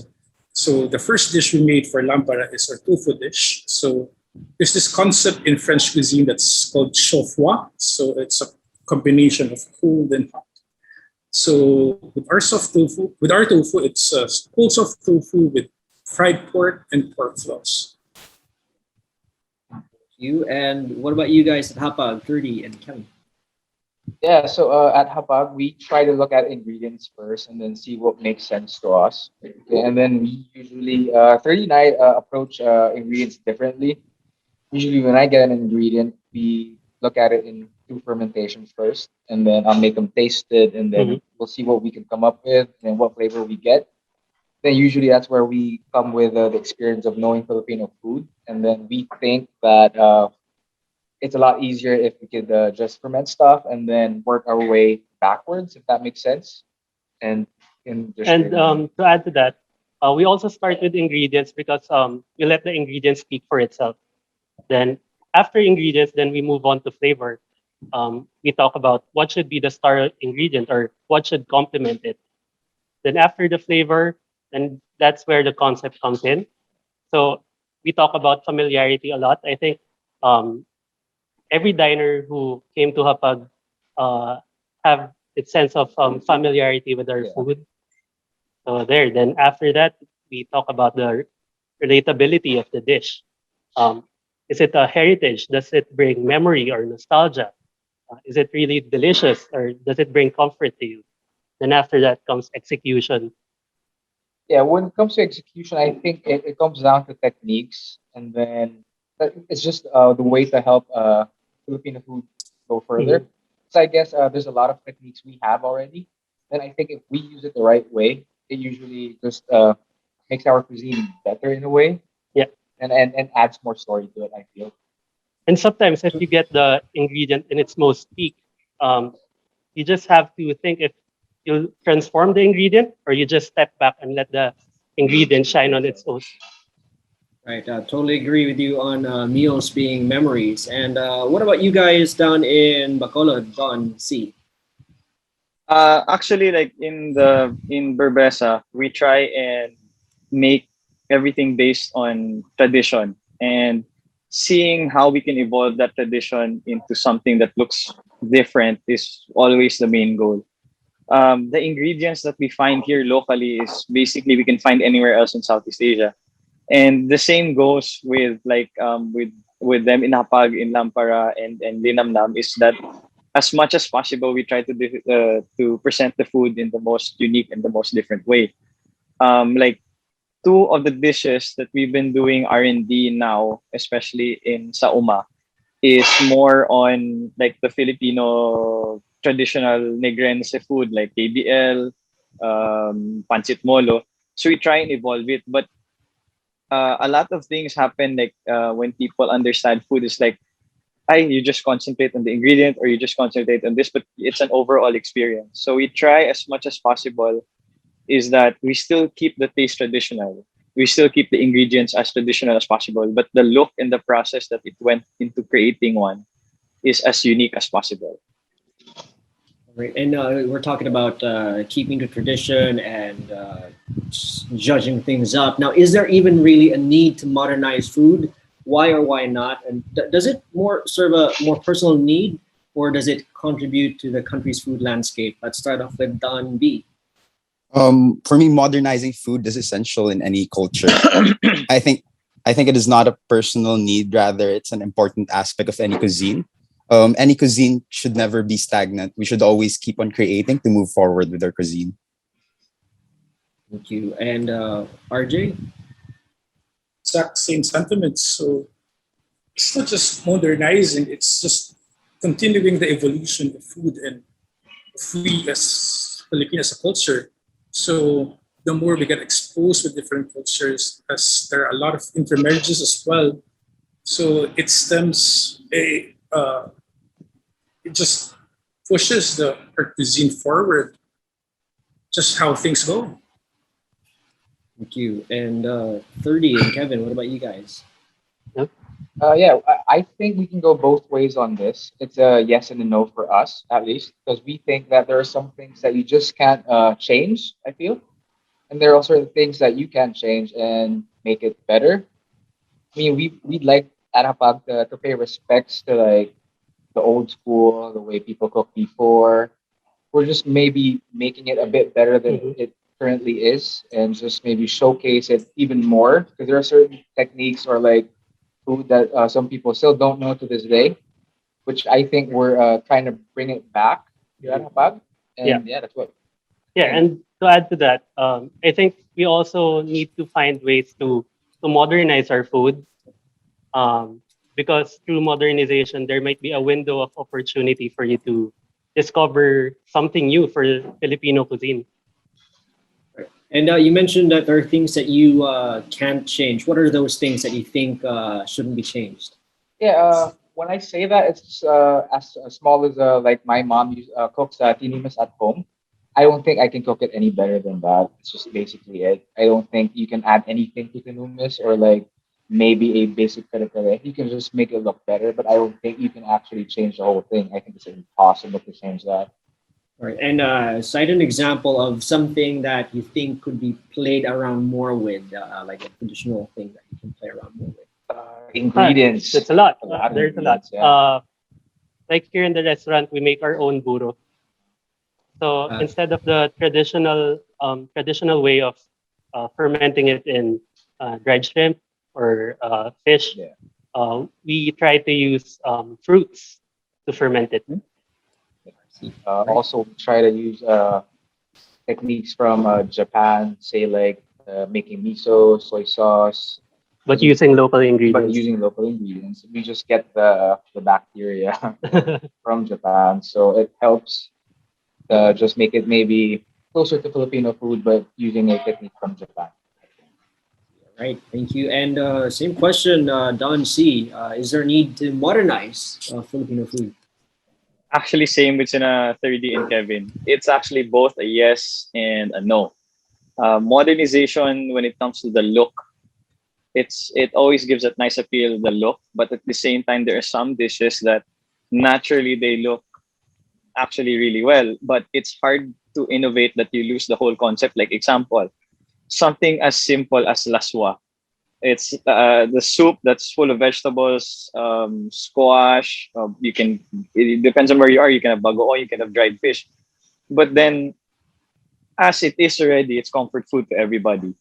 And some people try to make it as unique as possible, but it doesn't anymore feel like laswa. It doesn't even look like laswa. It doesn't even seem like laswa. So you lose the whole thing.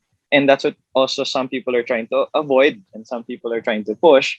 That's why there has to be a balance between modernization and having to modernize something and just keeping it as it is. Kasi like example, like me in Bacolod when we did an event and I had to do something with KBL. So everybody knows that KBL is a soup that has baboy, langka, and kadyos beans. So traditionally it's soup. And for how many decades, it's just soup. So I had to do something else, but it just doesn't look like soup. And I had mixed comments about it. People were saying that it's bad. People are saying it's good. It's people saying it's different and it's unique. Some people are saying it's blasphemous. So it's really different. It has to be a perfect balance of both, in my opinion. Thank you. And this question is for everybody. If you guys would have anything to contribute, what are other ways you guys are modernizing your food items, your traditional dishes? And also, would you go sous vide or traditional slow cooking? Which would you guys prefer? Don? I would go for traditional slow cooking in that case. I mean, you lose a lot of flavor when you do sous vide. And if we really want to keep the true essence of Filipino food, we still have to do the slow cooking method that's traditionally used in cooking. Anybody would like to echo the same sentiments? I think I have to agree with Don B. But here in Hapag also, we also use some sous vide techniques for some of our proteins, in a sense that we use it for commercial cooking, like cooking for big batches, and to get what do you call this? Like to be efficient and in a way to to make everything precise. Is anybody on Team Sous Vide only here? I am team Not both. just sous vide, Team both. like, team both. Like, Team both. All right. because there are some items that you can cook sous vide that can make the ingredient better and result to a better result. But with the sauces, it should be like not should be, but mostly we do traditional cooking. Yeah. Right. Exactly. There's a thin line between tradition and innovation where when you cross the line, the dish would look, feel, and or taste superficial or trying hard to be something it's not. Now, how do you guys avoid reaching that point, or do you even worry about that? Do you let that hinder your creativity from going places? Let's start with Don B.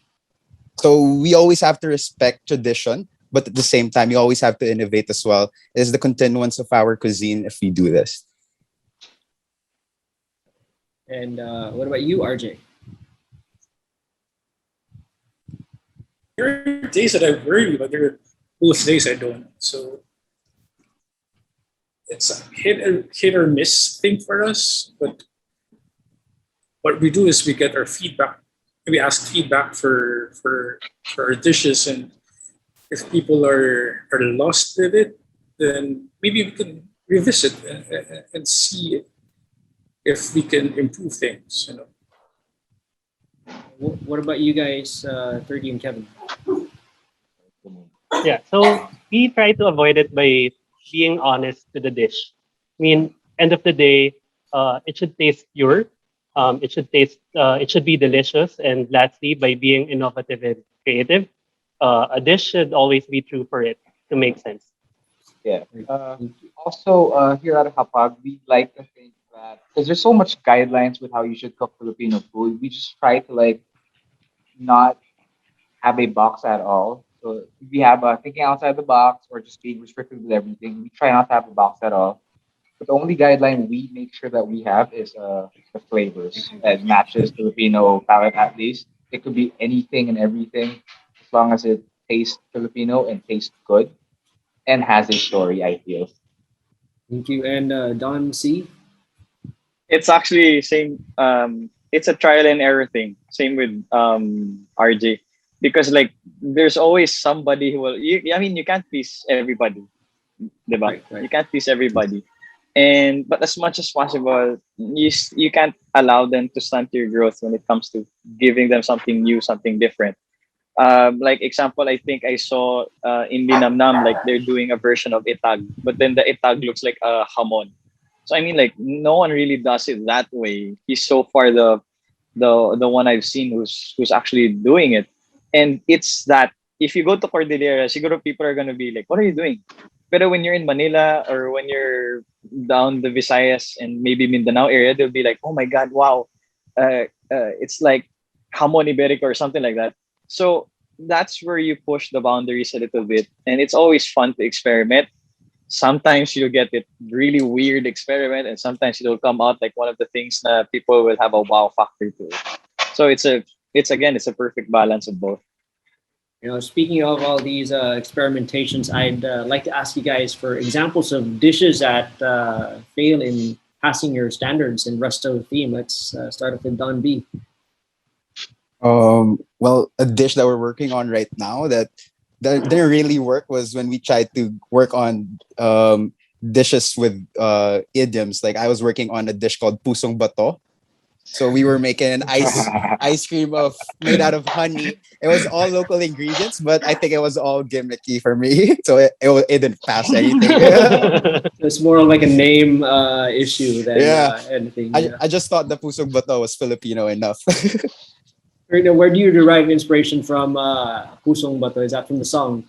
Yeah, exactly. Okay. So for me, even those things are still part of our culture and our cuisine. Right. Because cuisine is still making people experience something and making them feel something while eating. Right, wonderful. What about you, RJ? We did it once for Valentine's. It's called Bikini Itim. So,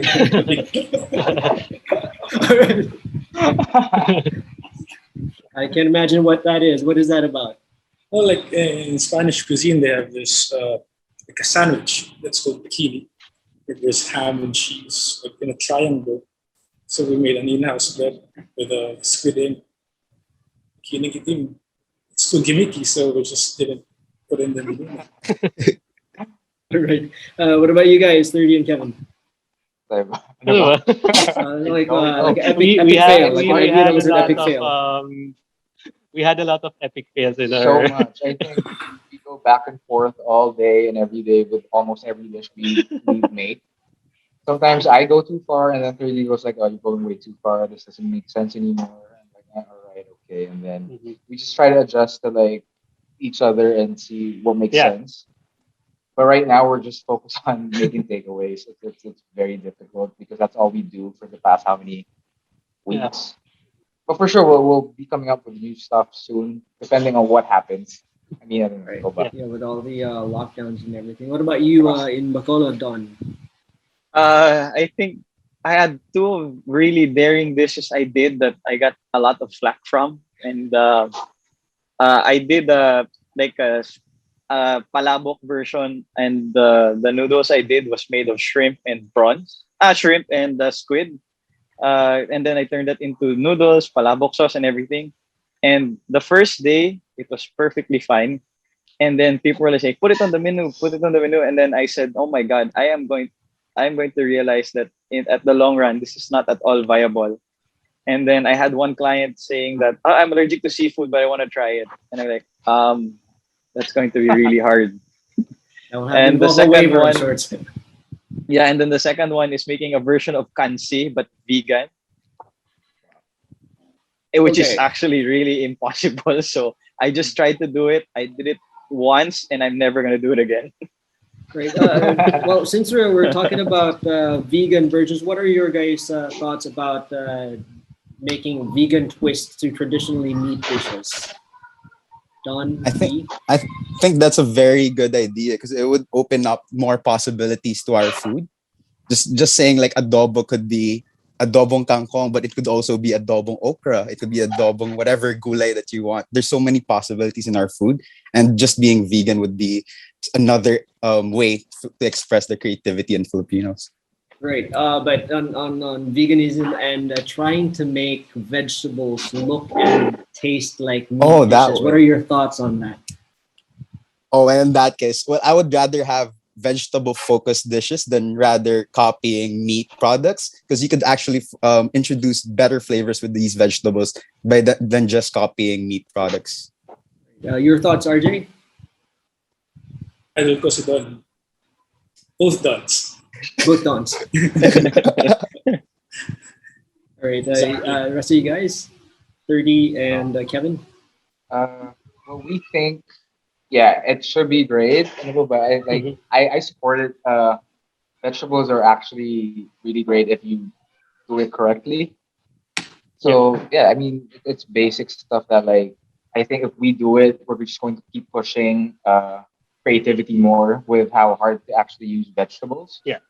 So yeah, I mean, And a lot of people now are leaning towards vegetable diet, and one of our signature dishes, which is the laing stones, we already turned it into a vegetarian dish because we substituted the squid ink batter to burnt coconut batter already. It's somehow using the techniques of paitum, which is the burning of the coconut. Then we infuse it with our batter, and it actually tastes better. Wonderful. What about you, Don C? As much as possible, actually, it's one of the things veganism is really hard to follow up on. But trying to come up with dishes using merely vegetables or vegetable protein or non animal product is actually fun. It's a fun experiment. Like again, I go back to what I used to experience one time in tickets. Imagine they made a tomato tartare that actually tastes like beef, but it's all just like 6 varieties of tomatoes. Parang it's a nice challenge, and it comes out like something super unique, but it's something that you actually want to try and follow. It's a little hard, but it's actually a very fulfilling thing once it actually happens. Wonderful. Thank you very much. Now, we're talking about experimentations and innovations. Now, where do you guys derive your inspiration for all of these? Don B? Well, for dishes, we just try to get traditional recipes, try to talk to people that make these recipes and break it down and try to think how can we be as creative as possible in showcasing this without losing the soul of Filipino food. Thank you. RJ? Inspiration comes and goes. So like it comes in the most unexpected moments as well. So sometimes you're just having coffee and you have a brilliant idea. So it stems from an idea that comes from nowhere, then just keep on working on it to fine tune it. Good. So do you follow trends perhaps? Not really. What about you guys, 30 and Kevin? Well, we get inspiration from everything Filipino. Yeah, from traditional dishes to modern dishes, and from our travels in the Philippines. Yeah, and then we also have this thing called Sunday night projects where we have our cooks and us included make dishes for everyone at the restaurant, and then we take criticism from it, and we'll see what stories behind it, and then we just try to feed off of each other, then see what makes sense to us, and then we say like one cook makes a certain dish, and then we try to make it better all as a team. So that's one inspiration, like the way I work with other people. Yeah. All right, and but Don C. Sorry, no, we're all laughing at that side joke. But yes, Don. The inspiration happens actually, yeah, same. It happens at a moment's notice. Sometimes I keep a notebook in my bag. I keep a notebook in my bag and everything every time. Sometimes actually when I see on Instagram or on Facebook in Lampara, in Hapag, in Linamnam, in even with Chele, with Sina Chef Chele, and that's where you see this inspiration, and then you try and come up with something of yours that you can actually get your influence from them. But a lot of the things that we do here, especially here in Bacolod, because we're stuck in an island, is that we go around the island.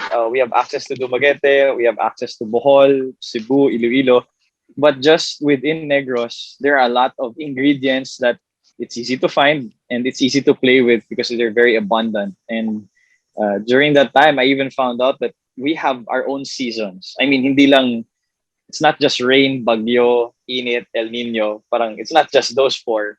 Pero like there are so many seasons with ingredients na I just appreciated now. And that's where I get more inspiration from the seasonal menu, especially with our new concept na farm to table. So it's more on seasonal. Now, speaking of seasonality, sustainability is not a trend or a buzzword any longer. It is slowly changing the way chefs cook and the way diners prepare their food. And will definitely be bigger in the future, but is already in play now. Now, are you doing your part to belong to this type of cuisine? Don B? All right. So sustainability is something that we're truly working on now. So last year we started growing our own livestock here in the restaurant. So we grow our own pigs, ducks, and chickens. So we use those for meats. Then all of the byproducts that we get from those meats, we use to grow our own produce for the restaurant. So we use it for the vegetables and the herbs that we grow as well. Nice. RJ? Well, to be honest, it's something I'd like to know or learn better. As of the moment, unfortunately, we can't focus on that because we're only trying to survive because of the pandemic. It's been really long and it's pretty hard. So, and I don't know if it's correct to say that being sustainable is expensive, but as unfortunately, it's not something in our headspace as of the moment. And what about you guys in Hapag? Well, in Hapag, we try our best to be sustainable as possible. Like every day we order from our vegetable supplier and we get it fresh the following day. So again, we go back to the idea of starting with ingredients. And for you to be able to sustain something, it's important to learn to adapt with the ingredients around you and you support its producers. Yeah, and it was just not waste stuff. Yeah. Basically, just try to use anything and everything, all the trimmings, all the vegetables that you don't use. I think that's where techniques of fermenting and pickling come in. Basically, I feel. Thank you. And what about you, Don C? In the bistro, we actually try to go. I don't know. It's hard to really say the exact term, but as much as possible, zero waste. So we use a lot, like example, when we make our rolled pork belly, so we take out the skin. So like normally the skin, other people, they would put it into stock or what. That we do is we would make chicharon.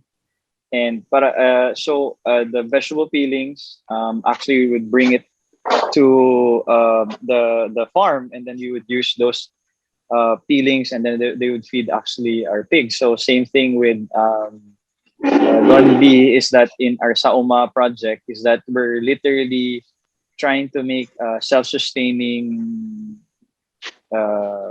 dining area that we get all our sources in and around our farm.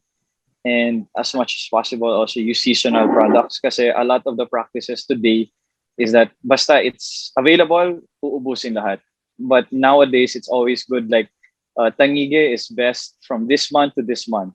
Yes, it's available in December, but it's not as good or it's not as fatty. So it's something that we have to realize also. Right. Now, speaking of seasonality and sustainability, what do you guys think about foraging? On B? So foraging is something that we focus on here in the restaurant. We try to study different ingredients, especially medicinal ones that they consider here in the Philippines. It's just for us to discover newer flavors that's actually just here locally within our grounds. And RJ? I'd love to learn from Don B. Don B, teach me. Wala pa ako alam masyado. Right. What about you guys, 30 and Kevin? Right now, it's impossible to forage here in Quezon City. But we try our best to like find at least and just ask other people who actually grow them about certain ingredients, which can maybe help us learn more. Okay, so yeah, it's pretty difficult to forage now, Yeah. especially with this thing going on. I just want to mention Philippine native trees because it focuses on our local trees and what it can do to our local food. So I think it's something that you should check out on Instagram. Just check at Philippine native trees, and it'll offer a lot when it comes to our local culinary scene. Trees, that's unexpected ingredients actually. But yes, what about you, Don C? If you guys see ingredients, just call us here. We'll send it there. Yung mga, we actually have a lot of those foraging things here because we have a few friends who have concepts in the mountain in Don Salvador near Canlaon. We're connected with the Fresh Start Organic. So they do a lot of foraging around the area that basically even heritage grains, heritage fruits that haven't been seen in the past maybe 50 years, 40 years. They're starting to come in now to be available for us. Mga literally edible flowers that look like berries but taste like cherry, pero it looks so pink and unnatural. Parang it doesn't even look real. But when you eat it, it actually tastes like a cherry.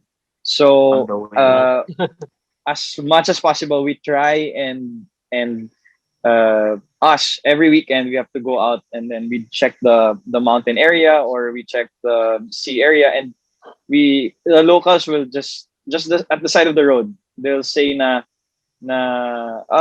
sir, hindi to available sa market. Sabi ko, okay, what's that? And then they'll explain, then they'll eat it, then I'll try it, and sometimes you'll see it looks like an orange, but when you eat it, it almost tastes like Indian mango. So and it's just local. It's just there, and they say it only grows 2 months within a year. It only grows from August till January, and it's always available. They always say it's always available, but within this area only. So if you guys need anything, you can message me and then we can send some to you guys. Message na iba ngayon. Aside from these bacolod berries and Indian mango tasting oranges, what are some of the local ingredient discoveries you guys have encountered? Don B? Yeah. I don't. Sorry. Go ahead. I don't think I have a personal discovery of mine, but the ones that we're currently working on is a lot of mushrooms since it's a bit dampy in our weather now. So we've been using a lot of uhong or kabote mamarang, reishi mushrooms. We usually get them in Cavite. We also use a lot of colitas now as well. So what about you, RJ? Well, it's pretty late, but Cordillera truffles now. Like, I haven't tried. But that's the last thing I saw. Didn't even know Cordillera has truffles. What about you guys, Kevin and 30? I recently just got a katmon from Philippine native trees. So katmon is a souring agent. So they usually use it for sinigang. But right now, I'm experimenting on fermenting it and using it for a salsa verde. It actually tastes like kamyas and similar to Mexican tomatillos. Now, well, as you all know, cooking is endless learning. What are you guys doing to update your arsenal? Your cooking arsenal. Don B? One thing I do is just keep up on reading with all of the new cookbooks that's being released. Another is to just keep on talking to different Filipinos, especially the older generation ones, because they have a lot of knowledge with our cuisine and our culture. And it's just proper that us chefs just need to learn about them and share them to the people. And RJ? Angelo Comsti's book is it's a gold That's it. mine. That's it. And I love watching Pinasarap in YouTube. It's a show from GMA7. Since we can't travel, it's a way of exploring things now. Right. Yeah, what about you guys, 30 and Kevin? Well, we try to learn something new every day. May it be from cookbooks or from what Don B said, like the older generation of Filipino cooks and from our roots, from our heritage. Yeah. So it's just a lot of reading, I feel, and doing research, just endless research. I think it's a lot easier to do research now because of the internet. But yeah, I think it's more on asking other people also, people who are older than you, asking for suggestions and how to go about things. And Don C. Actually, with the ingredients nowadays, yeah, it's really hard to try and find find new ingredients or try for it to be accessible. Like here in Negros, we're actually lucky because we can go around. I mean, yes, there's still COVID, but we can go around the island. And sometimes when we have an ingredient that we've never seen or I've even never encountered, even on the internet, it's not properly labeled or it's not explained. We always go back to cookbooks or we always go back to old school teachings or people who have seen this before and have dealt with this ingredient before, and then we get their opinion on it. I'm still waiting on Boss Angelo's cookbook, but I can also do extra more research. Pero yeah. All right. Now, aside from consulting this particular Bible, do you guys consult with other chefs? Do you exchange suppliers? What do you guys do? Don B. Well, I wish I could talk to a lot more chefs in the country and pick their brains out about what they think about Filipino food, but currently I'm stuck here in the restaurant doing everything. What about you, RJ? You older generation chefs like Nav.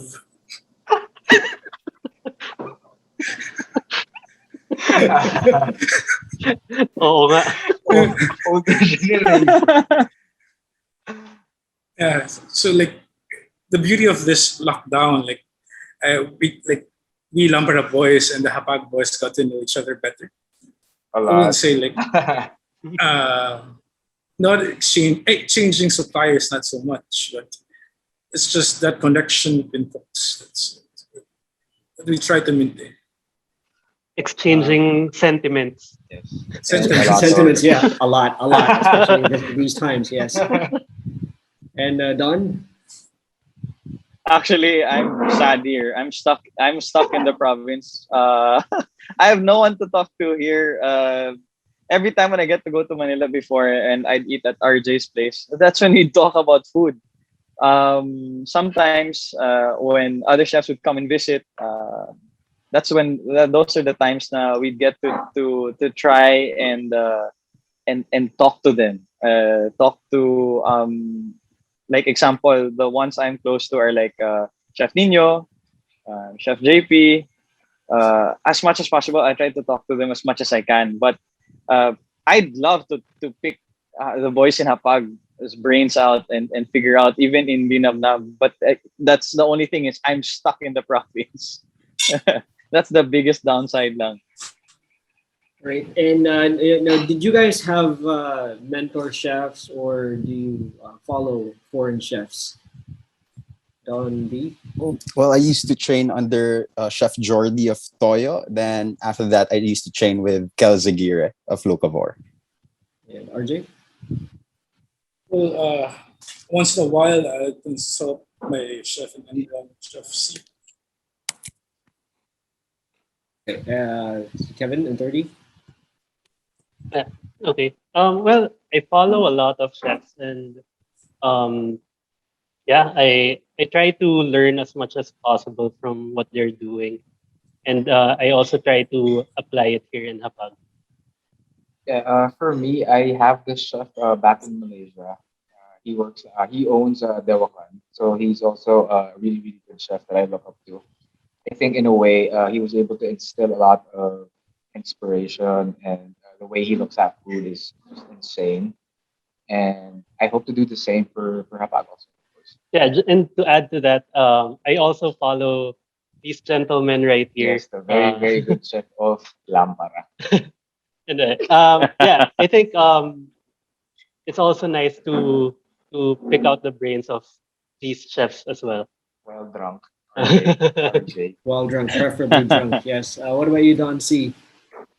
Same with RJ actually. I would always go back to our roots, our chefs in Enderan, because they actually know us the most. They know us the best, flaws and all. And I actually do a lot of.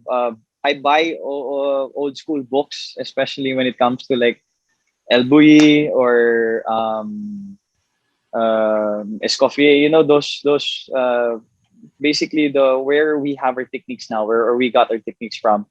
But nowadays, it's more on a lot of the modern chefs, especially here in the Philippines. Like again, Hapag, Toyo, Lampara. It's all we always try and pick from each and every one. It's not always a take thing. It's always a give thing. So that's the biggest advantage nowadays because it's very accessible on Instagram, on Facebook. All right, thank you. Now let's go back to the food we're serving. What do you think are the future trends in food, Filipino or otherwise? Let's start off with Don B. For me, I think one of the trends that's going to be coming in is one of the things that we talked about a while ago, which is like vegetable focused dishes, mainly Filipino vegetable focused dishes. I think it's time already that a lot of chefs are working with vegetables and they're focusing the flavors of these vegetables rather than just focusing on meats. Okay, RJ? Personally, I can't say what's the next food trend would be. But I hope like it's something that will honor our Philippine tradition and favorites. Would we 30 and Kevin? Yeah, I think preservation, fermenting, and pickling is just going to stay around just because it brings out different flavors, certain vegetables and ingredients. So yeah, I feel that it's going to be still there for a long time. And Don? Yeah, and sorry, proceed. Yeah, and to add to what Nav said, I think we've been doing fermentation for the longest time. Like buro is a type of fermentation, soy sauce is a type of fermentation, patis is a type of fermentation. I think in the future we need to discover plant-based alternatives and other sustainable options. Thank you. And Don C? Actually, the seasonal thing, the seasonal trends in ingredients, because a lot of the times again, like not too many people understand even here that there's a peak to the quality of the ingredient, and then there's the availability of an ingredient, but it's not at all at par to what it normally is. And a lot of people are just using it for the sake of them using it. But what we're trying to do is trying to show or make people realize is that these ingredients are at the peak of this season, but it's only within this 3 months, this 4 months, this 5 months, and this is what we can do for them. So it's that the seasonality. Now, speaking of that, now, do you guys have frustrations in the industry? What are the things that we have to work with, which are particularly challenging? Agriculture, accessibility of ingredients, consistency. What are our challenges? Don B.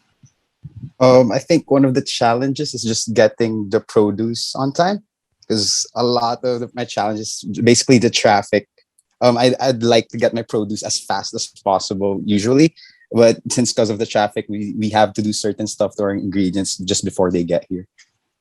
And RJ?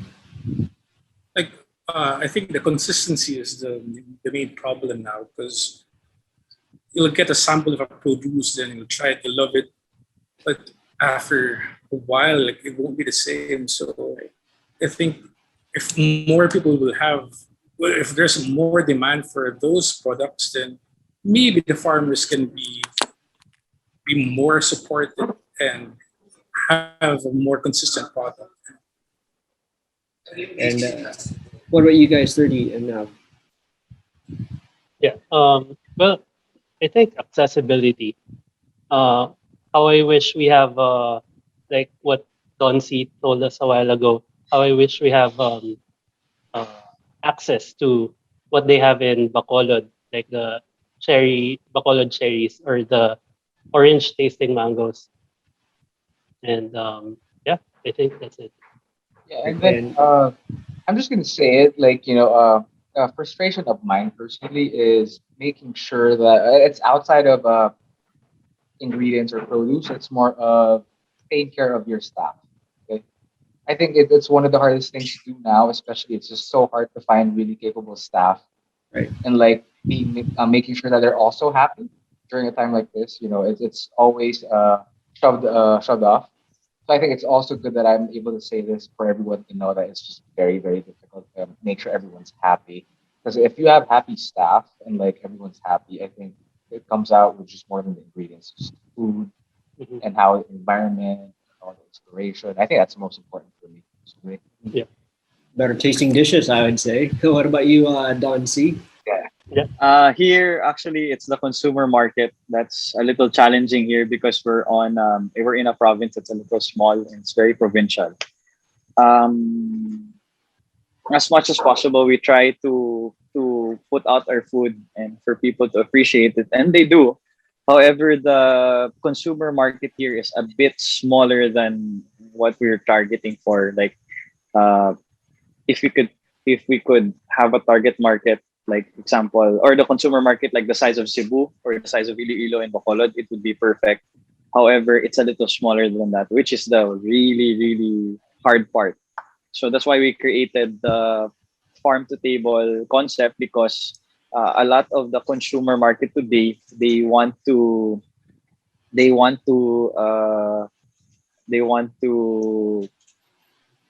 enjoy food outside of the city. They don't want to get crammed in the city. So a lot of restaurants now here in Bacolod are closing, and there are a lot of restaurants opening outside of Bacolod in the other municipalities and the other cities that are around Negros. So that's a big challenge for us here. See now in Manila, for those of you guys who are in Manila, and given that there are like granular lockdowns and all of these difficulties moving around, is it the same in Manila? And is there enough market for your type of food? Don D? Well, right now it's kind of a good thing for us because a lot of people have been like, we have a very private restaurant and we're an al fresco place. So although it is quite hard to be in this pandemic, has been quite a blessing for us as well. RJ? I would say that there's a good support from the community here in Manila for the concepts of it. And 30 now. Yeah, I think there's a lot of support from our market that this is enough. I mean, they've been supporting us since day one of this pandemic, and then I think we owe them a lot for just so much money with all the food we made. It doesn't come cheap, of course, but like it makes us very happy at a time like this where people are trying to save, still actually go for food. Right. Yeah. Food makes you happy, and that's what we need right now. Now, what is this question of the day? What is your ultimate dream for Filipino cuisine? Let's start off with Don B. So my dream for Filipino cuisine is for every Filipino to recognize that we have amazing food here, and our food can go par to par with the best food in the world. And RJ? Yeah, if we can elicit national pride, then we've done a good job. 30 and up. Go, bro. Well, I think the world is moving too fast that we tend to forget our true heritage. So I think my ultimate dream for Filipino cuisine is to go back to our roots and to preserve heritage. Yeah, my ultimate dream for Filipino cuisine is just to be up there with everyone else, just like Japanese food, French food. I want it to be like top tier, the best. Yeah, Hopefully. like for people to go like, oh, let's go for Filipino instead of saying Yes, let's go for agree. Chinese. Yeah, Mhm. Super. yeah. Don C. Yeah, that's trying to get Filipino food to like the top tier cuisines, but at the same time showing both like traditional and modern, like traditional and modern takes on Filipino cuisine would be, if it's recognized further than that, then it would be a huge accomplishment for all of us. Right now, since we have all the same sentiments, now I'll have you guys send out a message to your fellow chefs in the Philippines and around the world to push that envelope in terms of our cuisine. Let's start off with Don B. So for every chef that's cooking right now, especially Filipino food, never stop pushing the boundaries. Always look to create and never follow the trends and always look to the future. RJ.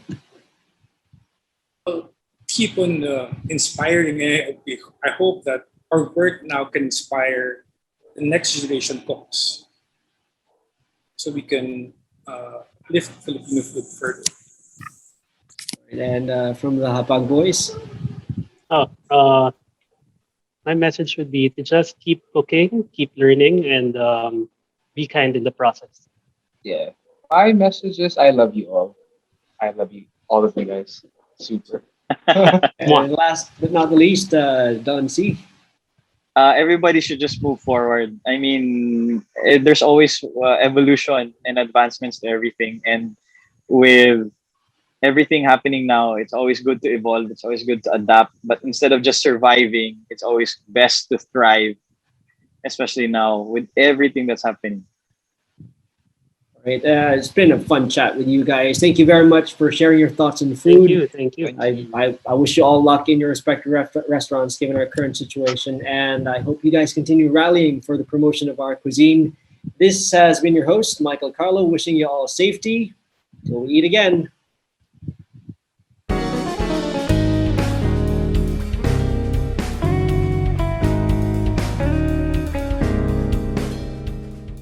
Well, hello, my favorite people. This is Chef Peggy from Hong Kong. I've missed you guys so much and all of your incredible food and hospitality in the Philippines. Well, I hope that in the last year you've been able to continue to learn and to grow and to recuperate, as well as to build a community. Because once you come back, you want to come back much stronger and better than before. So all the best of luck to the Asia Culinary Exchange this year, and I hope to see you soon. Hi everyone, I'm Chef Manu from Teva, Singapore. To all my Philippines friends over there, I hope you guys are staying safe and sound. And I know Culinary Exchange 2021 is coming. And I know it's quite a tough year and a lot of business are affecting. I hope you guys pushing hard and stay strong. And I'm really happy to see you all very soon. And also the organizers for Culinary Exchange. I know you guys are pushing hard to bring out the market over there. Hope to see you all. Big support from you, from me. Thank you guys. Hi everyone, my name is Waliong from Restaurant Ibid in Singapore. And I just want to wish everyone, especially my Filipino fans, an amazing Asian culinary exchange. Hope all of you are doing the best that you can during these very hard times. And I hope you enjoy the rest of the conference. See ya! Hello everyone, so I'm Chef Ton from Ledu, Nusla, Ban and Merai restaurant in Bangkok. So I want to say hi to all my friends in Philippines and all my fans, and of course the winner of the Asian Culinary Exchange 2021. So it has been a very difficult year for the industry, but I hope everyone stays safe and keep fighting, keep eating good food, cooking good food, and I'm sure there will be the light at the end of the tunnel. So I hope to see you soon in Philippines again. Bye-bye. Hi everyone, hi my friend in the Philippines, in Manila. I hope you are all well, and obviously we cannot travel this year to the Asian Culinary Exchange 2021. I would love to be there with you, but you know, it's a strange period for all of us. I hope that you are going to enjoy the show. I hope that you're going to have fun, eat delicious food, and I can't wait to see you in Singapore or in Manila. See you soon.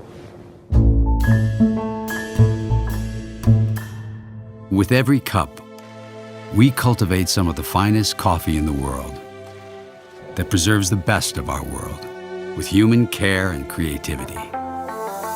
With every cup, we elevate every coffee moment into a movement with taste and purpose. Protecting what's precious to ensure exceptional quality. Celebrating farmers as artists who craft rare coffee. Reviving devastated farmlands to grow new beginnings. Transforming capsules into infinite possibilities. With every cup, we continue a journey that started 30 years ago with millions of coffee lovers. Because with every cup, precious coffee preserves the beauty of our world. Nespresso. What else? After 21 years of flavor forecasting, we're still inspired every day to create new flavors for tomorrow. Underwater Underdiscovered is tapping into the potential of the underwater world with interesting flavors, ingredients, and textures. So when we talk seaweed, when we talk sea moss, and then when we bring the seawater into it, it really is us just touching the surface of the water. There's so much below that really adds flavor, adds creativity, adds color. It's really one of my favorite trends. So this charcuterie board really got me excited when we started developing this, taking the dulse and combining it with the curing mixture for the salmon. It really created this botanical flavor from the sea with a beautiful red color. The Parmesan crisp features the dulse in it as well, which mixing it with the Parmesan cheese really gives this interesting flavor profile of the ocean. And I'll tell you what, one of the things I was most excited about, I mean, when you get into this seaweed mix here for the pickles, it's really amazing, the textures and colors and flavors that you get, off the chart as far as delicious. And then last, these oysters are amazing too, where we take this seawater and make similar to a gin and tonic, but we freeze it into the seawater and wrap it in the chocolate. Just an amazing, creative, inspired dish. For the trend Underwater Underdiscovered, the most important thing I think people can take away from it is really explore things that you're not accustomed to having from the sea. And honestly, there's so much more to be discovered. I'm excited to see what we find over the coming years.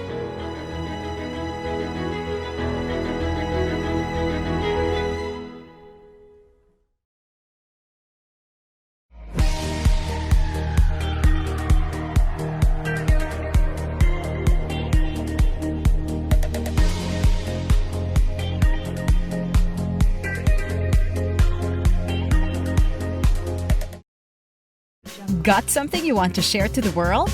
We got you, fam! We are looking for awesome people like you who want to share content that deserve a spotlight on our site. Whether it's a list of everything you love about catos and doggos, pop culture related artworks, or even your own random photos, memes, and funny videos, we'd be happy to see it and share it to the world. Join our award-winning team and be part of our Ink Pop creator community. Tired of missing the latest news? Get the Inquirer mobile app to get the latest stories and updates as they happen. The Inquirer mobile app is an easy-to-use app with quick access to stories and also enhances your experience on other Inquirer platforms. The Inquirer mobile app also lets you recommend stories for the Inquirer front page and share stories on various social platforms. Have a story to tell? Be an Inquirer reporter with the My Inquirer function. Now that's news anytime, anywhere, always.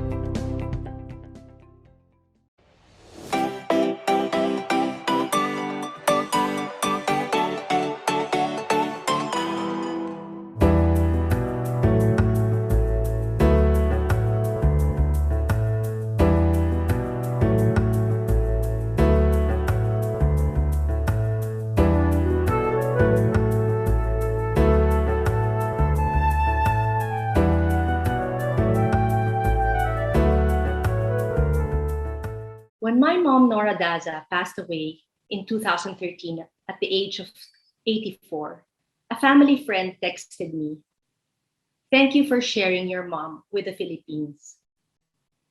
That message struck me because I never thought of it that way. But now that I am piecing her life together, I realize how true that sentiment was. That perhaps indirectly, Nora Daza did devote most of her culinary life to the Filipinos, for the Filipinos, here and abroad. The name Nora Daza is synonymous to food.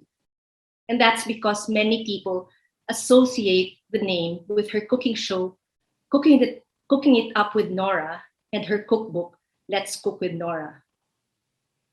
First published in 1965 and then in 1969, which became the most popular edition, with that yellow and white cover with red script.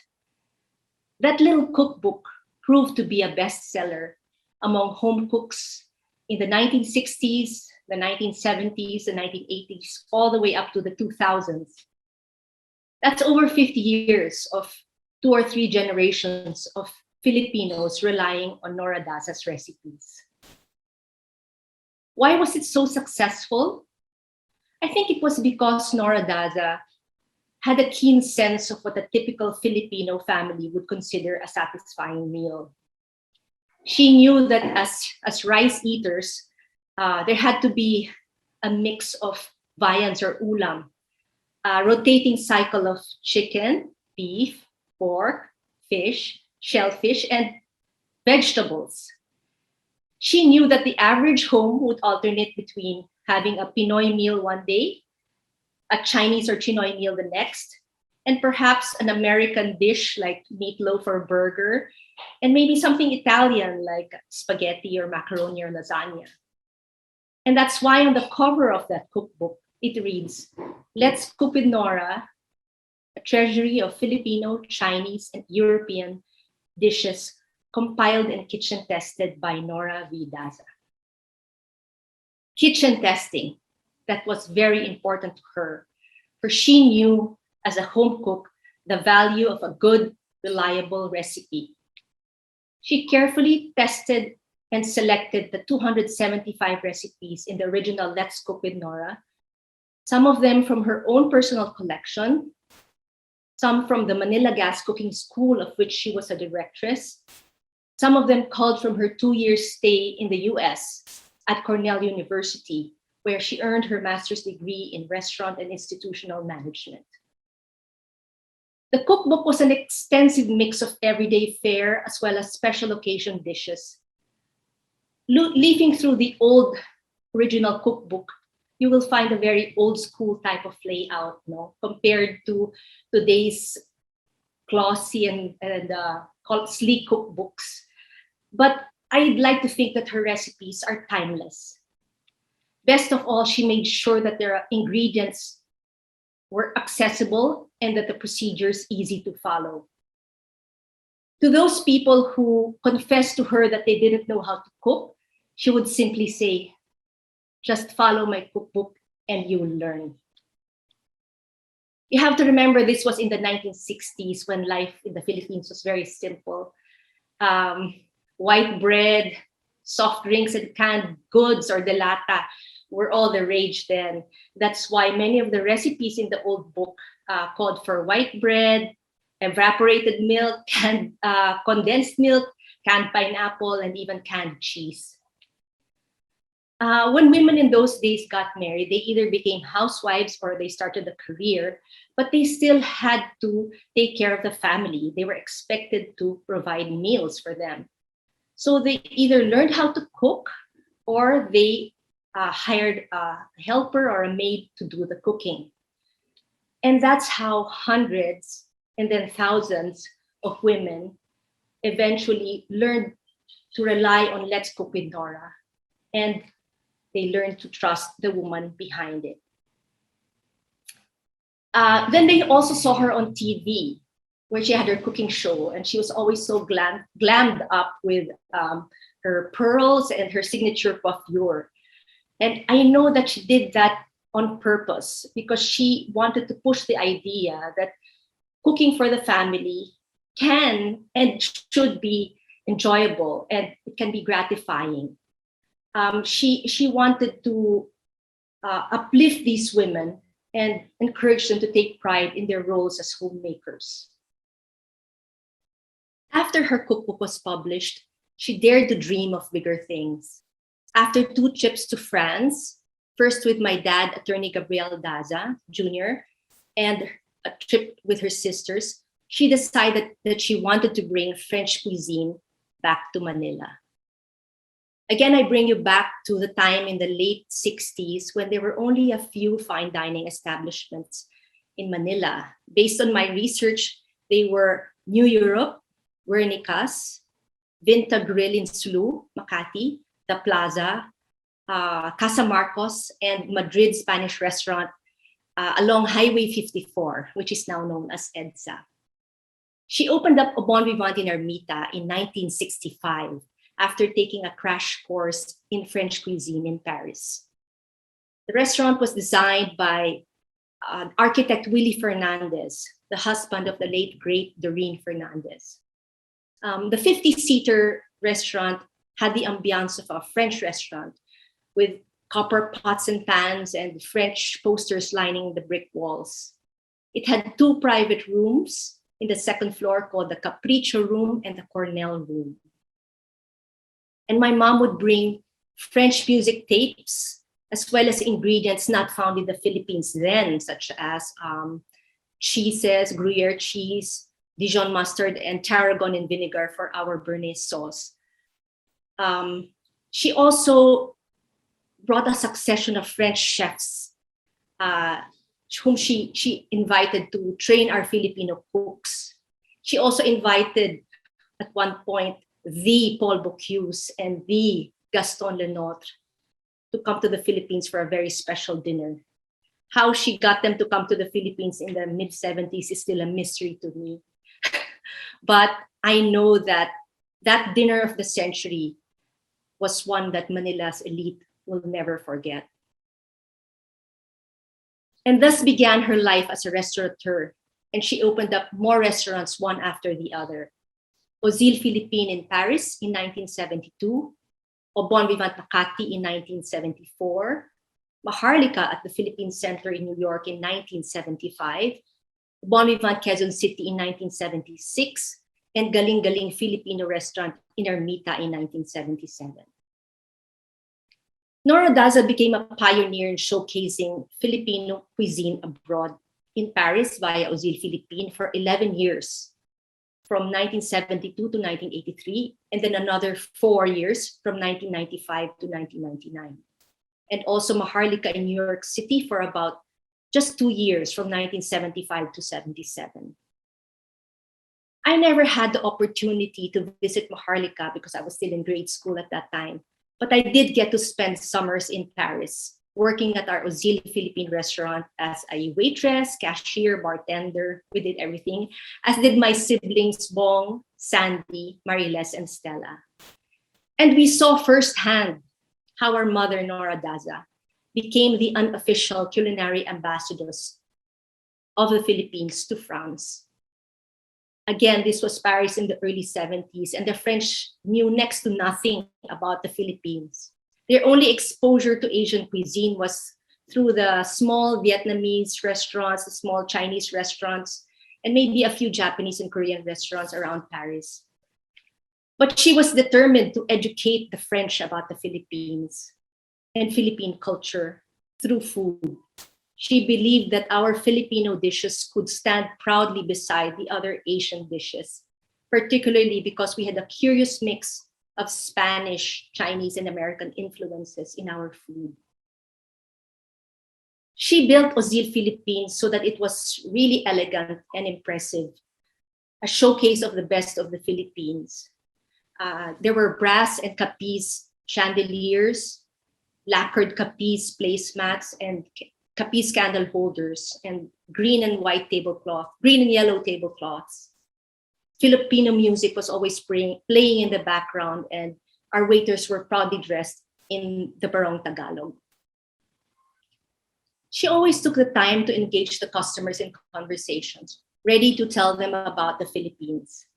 And she trained our wait staff, including us siblings, to explain to curious diners things like why we had tomato sauce in our caldereta.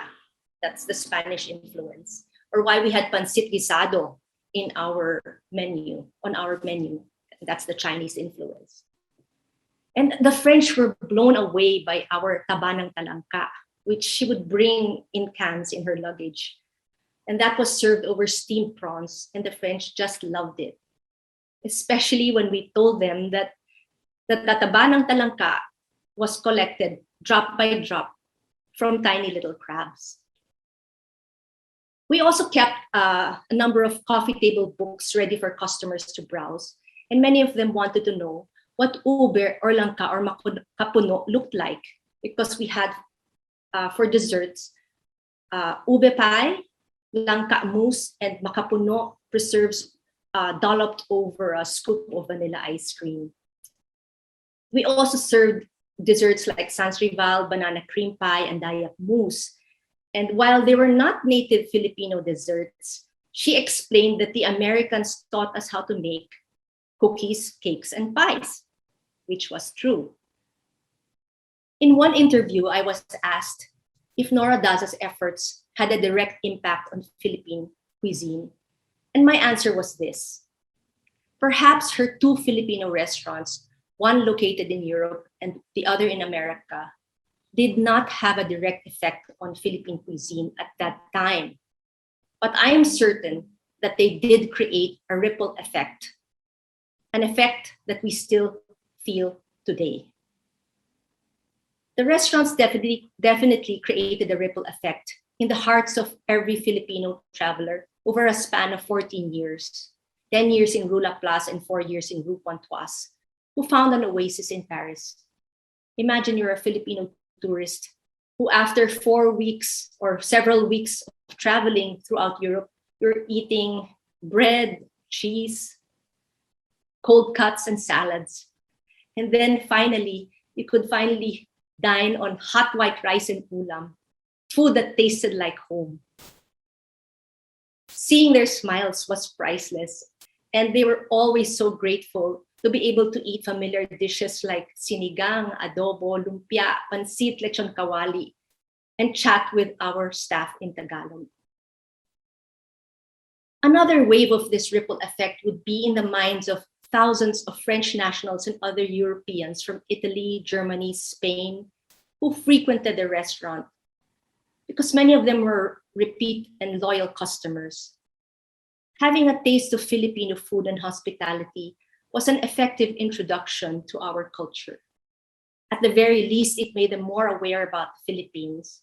And I'm sure that because of their positive dining experiences in our restaurant, many of the French and European customers ended up visiting the Philippines as tourists.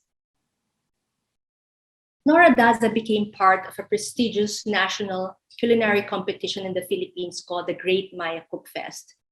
Held annually from 1976 to 1990, the contest brought Nora and the competition winners to culinary exchange programs abroad. I was fortunate to have joined them in 1980, the year I graduated from high school, because that was my mom's graduation gift to me. And at the Town Gas Center in Hong Kong, the Maya Cook Fest winners, dressed in Filipiniana, did a cooking demonstration for the Hong Kong audience, while my mom, dressed in a terno, spoke to them, annotating every step. Again, I saw her in her element, speaking so proudly about Filipino food.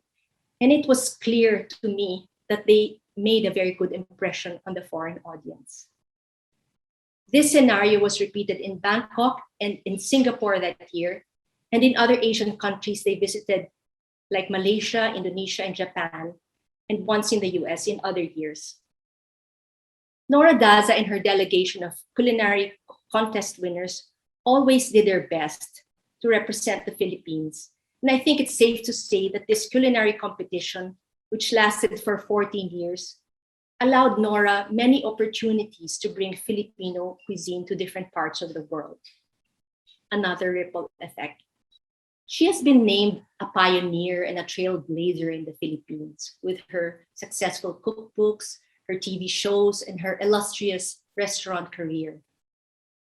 If she somehow managed to empower Filipino home cooks around the world, if she happened to inspire many Filipino chefs to start their careers, if she paved the way for many Filipinos to feel proud of their country, and if she somehow managed to encourage them to start a conversation about Filipino food, then I would concede that, yes, Nora Daza did make a significant contribution to the Philippines as a proud Filipina who dared to dream big.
To this very day, many of us have been dreaming of the time when Filipino cuisine will be as widely accepted, acknowledged, and embraced like those from our neighboring countries. A time when pancit will be as accessible worldwide as spaghetti. A point in time when we don't need to explain anymore what comprises our cuisine or what its many influences are. We had a glimmer of hope when American food writer Andrew Zimmern claimed that Filipino food is the next big thing. But is it still, or have we lost our chance? And is it even a plausible dream? Good afternoon, I'm Angelo Comsti and I'll be moderating an exciting discussion that will hopefully answer all these questions. So let's assess the current situation of our food. How far has Filipino cuisine come? And just how aware or knowledgeable are our people about our own food? Let's start with Chef Margarita. Well, I beg to disagree that we lost our chance, because I think that we did take advantage of the chance. And I think the last decade has seen the world find out so much more about our cuisine. I think it helps too that we Filipinos are all over the world. So we're really in all the households, we're on all the cruise ships, we're working in restaurants all over the world. And I think that that has helped our cuisine really get out there. I think that we should continue to work harder and just to continue this whole renaissance, because we are already there. Cloud? Yes, I agree wholeheartedly with Gaita. We were there. And I mean, if I may play the devil's advocate, to quote Ige Ramos, our colleague. Okay. I mean, why do we need validation from foreigners? We love our food. We know it's the best in the world, but why do you need their approval? So in the first place, I mean, given all this success, I mean, for me, we are there. We've succeeded in promoting the. I mean, over the years, it was a slow, hard climb, but it was literally like catapulted during the time of Secretary Mon Jimenez at the Madrid Fusion in Manila. So that was 3 sustained years. And then prior to that, it was the foreign writers, TV personalities, starting with Andrew Zimmern. And then there was Simon Majumbar, and then Anthony Bourdain. So that was 2008. Imagine 2008, and we are in 2021 now. That was like, what, more than 10 years. Sustained, like push, plus the fact that the films winning, the film chefs winning, in the mainstream American culinary cuisine and in the culinary landscape. they've won awards left and right. So I mean, what's there to complain about? I think yeah, I agree, Ren. I feel like if you talk about awareness before and awareness now, it's night and day talaga. Like you see all around the world, people are more familiar with Filipino flavors. All around the world, people have tried it. You know, it's like if we were talking about this like a long time ago, parang we would still be asking ourselves, parang, have you tried before? Do you know? And then nowadays, parang it's one of those things na they'll be like, oh, I love this. The next step for them is always like, oh, I want to go visit. I want to go eat. So I feel like everyone everyone in the industry has been trying really hard to express themselves through this, and there are many forms now of Filipino food that we look and understand. Parang the regionality, the like Chef Mike was on street food. Chef's Table, ba? Street food. Street food. Street food, yeah. Street food Asia. Yeah, Street food Asia. So, yeah. like, if we think about that from that point of view, diba? Like from street food to Chef Cloud with Tony Bourdain to Chef Kaita, traveling the world, parang being an ambassador of Philippine cuisine. Parang there are many forms of Filipino food that people see now, and parang it's represented then really well. I feel nowadays. Siyempre, Toyo Eatery, no? World's 50 best. Yeah. That contributes also. Just as much as Chef Mike's simple cooking videos online. Chef Mike, how knowledgeable are our people about our own food?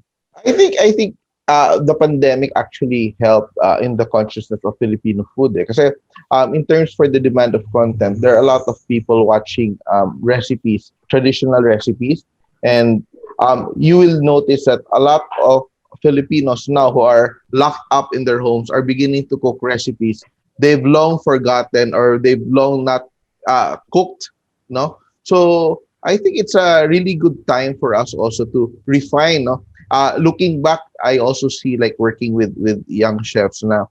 The skills level of our chefs are so much better now than they were a decade ago. No, you talk technical terms, you talk on knowledge of local cuisine and even international cuisine. Sobrang taas na ng awareness ng the culinary and the community. So I think it's just a matter of time that it will really catch on because the knowledge base is growing, the skills base is growing, and eventually I think the world will know about it because a lot of more Filipinos can cook Filipino food well because of this, social media, access to information. And I think the more content that's out there, the more they'll be able to be in touch with our culture.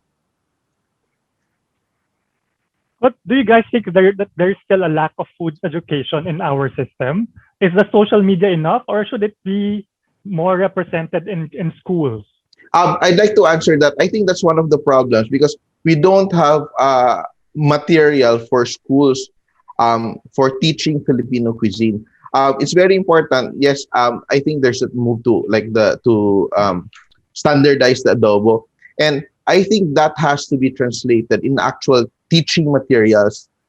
We're doing a campaign, we're doing an advocacy, but without the teaching materials, without having the schools become involved, it will really take time before it could really take root or take movement. And I really appreciate the effort. And I just think that people have to understand where it's coming from rather than just like being political about it or being very critical about it, because there is value in the move. It just has to be done in a way that makes it addressed more technically on how it will be taught. Kasi when I wrote the book, yung Discarte, I tried to write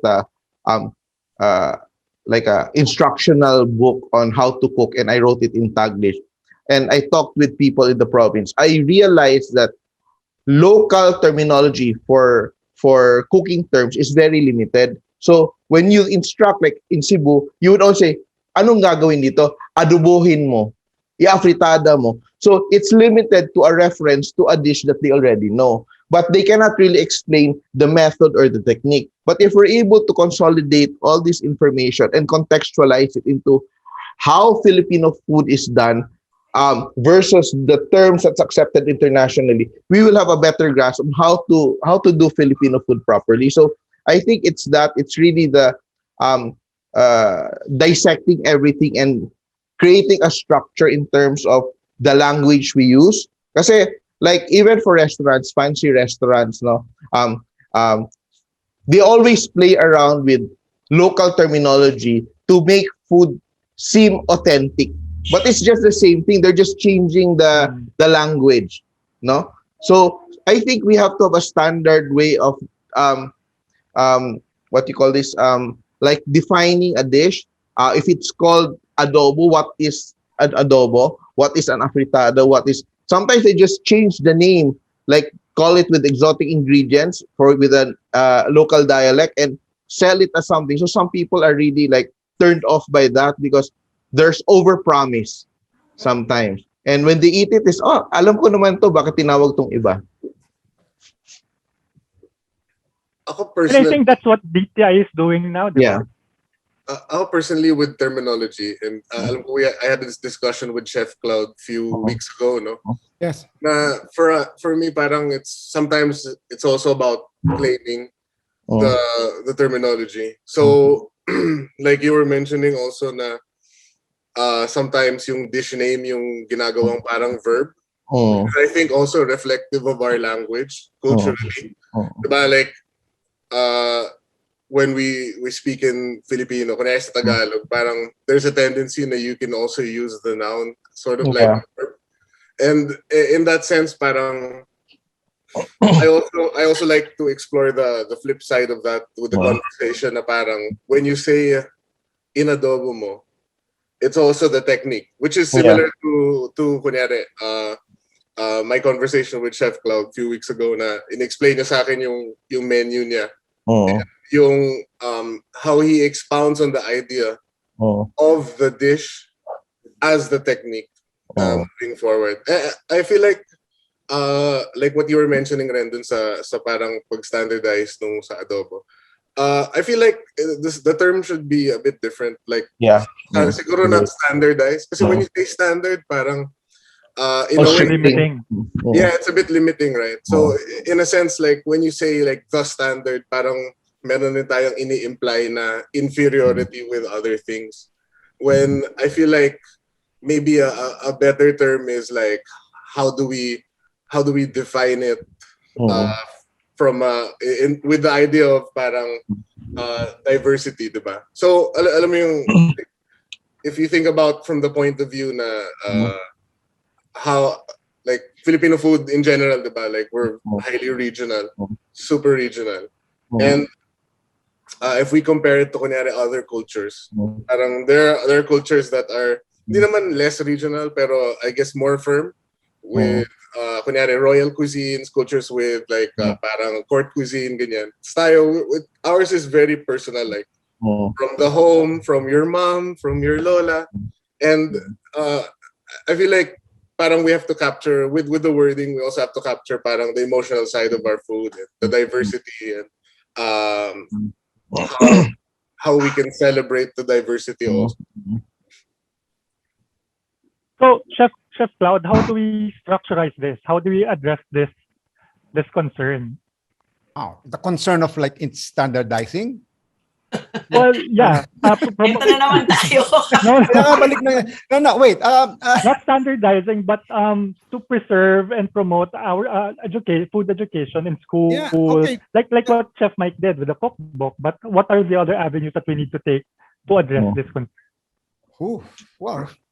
Well, webinars like this will be good, especially nowadays. Like we cannot really go out, no, freely eating out in restaurants, and people have lots of time watching the internet, meaning on TV, on online or whatever. So I think basically It's a tough question. I mean, all of these different venues, like with cookbooks, online, like how to, for example, like I myself sometimes consult, yung Or food historian. and that for like basic recipes. Si Panlasang Pinoy, what's his name? The guy. He's doing a very good job. I mean, that's basically an American international market. Filipinos all over the world subscribe to him. And yung sa kanya, yung basic no nonsense, walang fancy tweaking yung mga ko. So if we're talking about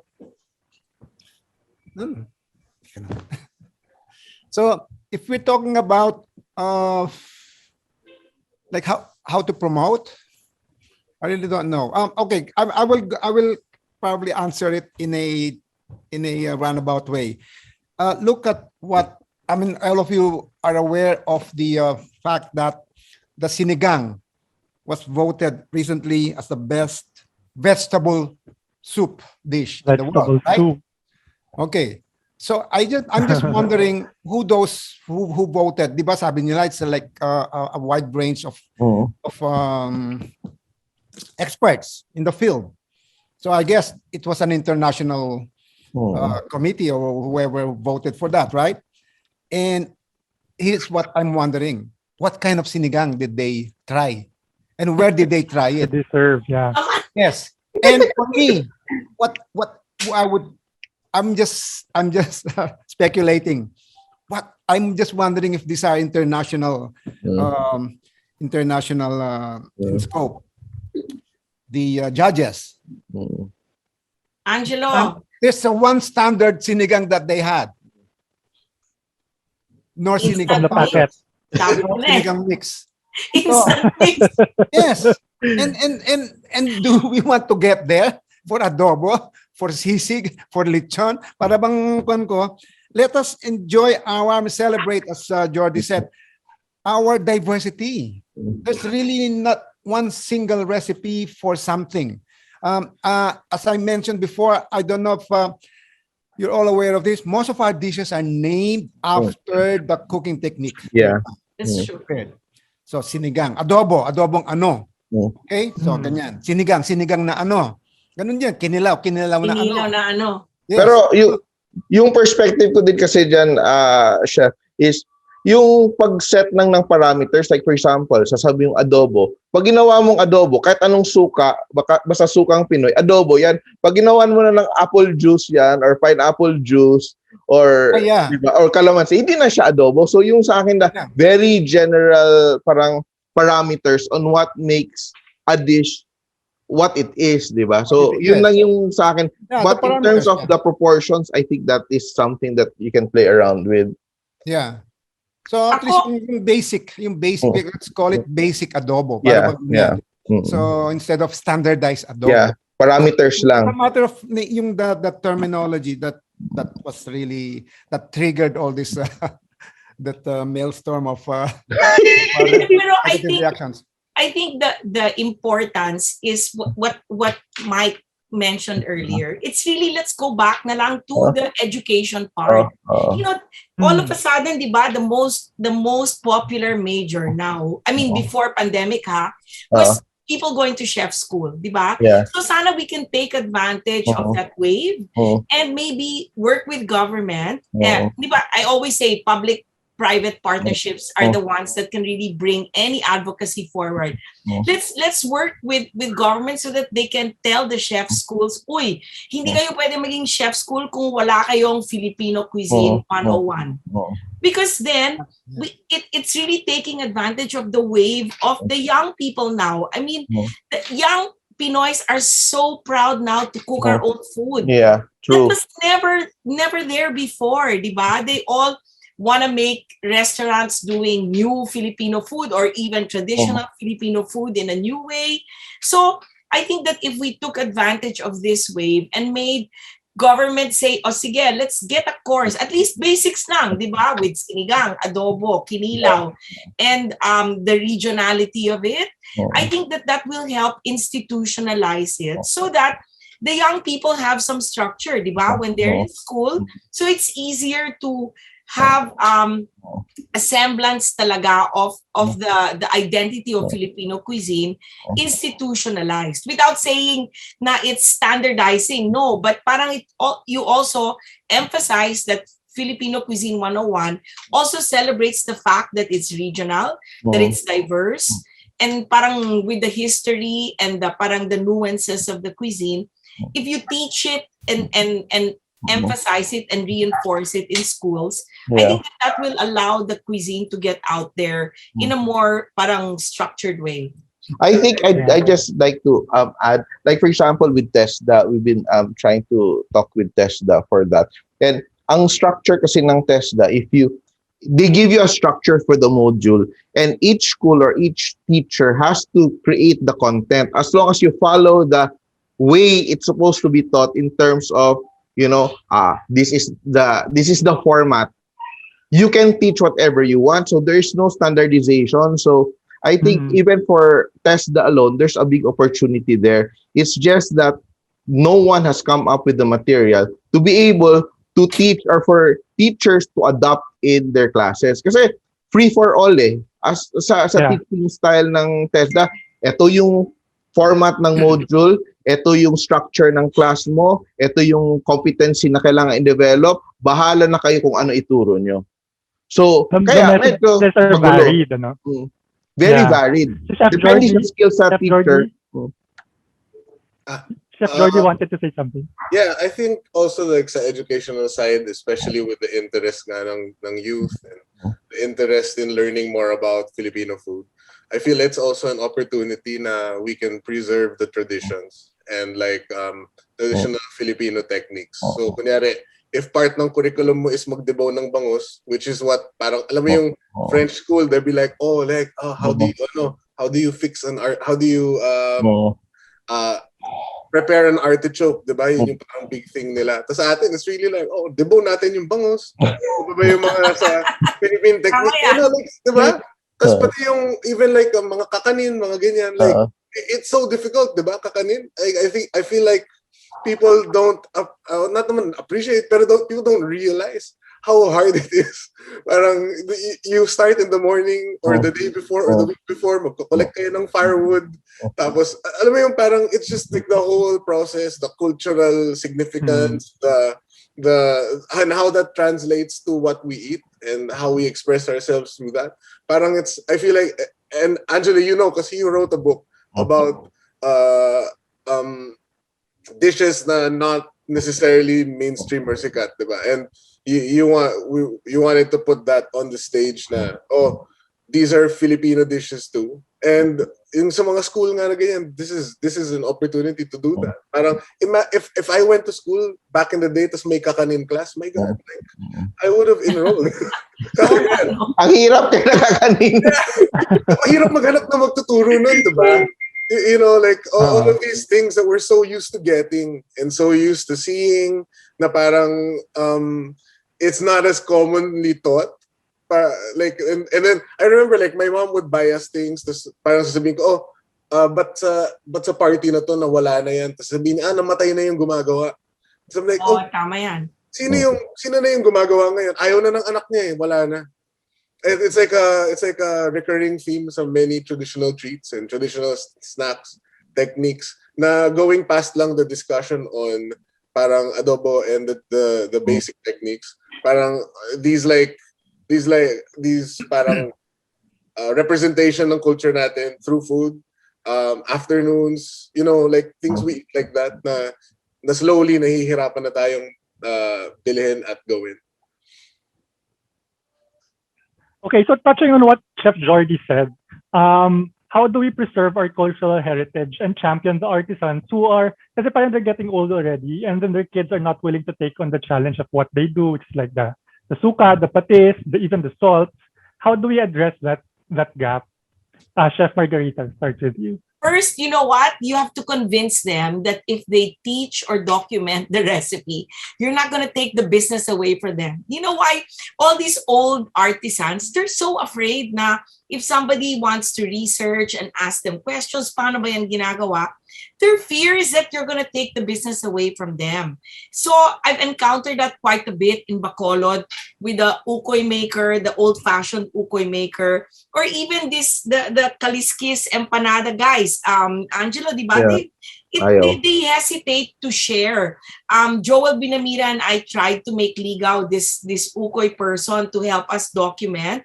And the old woman just didn't want to give it kasi sabi niya, mawawala yung negosyo ko until she passed away na lang. So we're trying to find her assistant to see if we can really just for purposes of documentation so that the heritage doesn't disappear. There's so many things like that, whether it's making salt or tama ka, Angelo, the guys doing the tuba vinegar everywhere.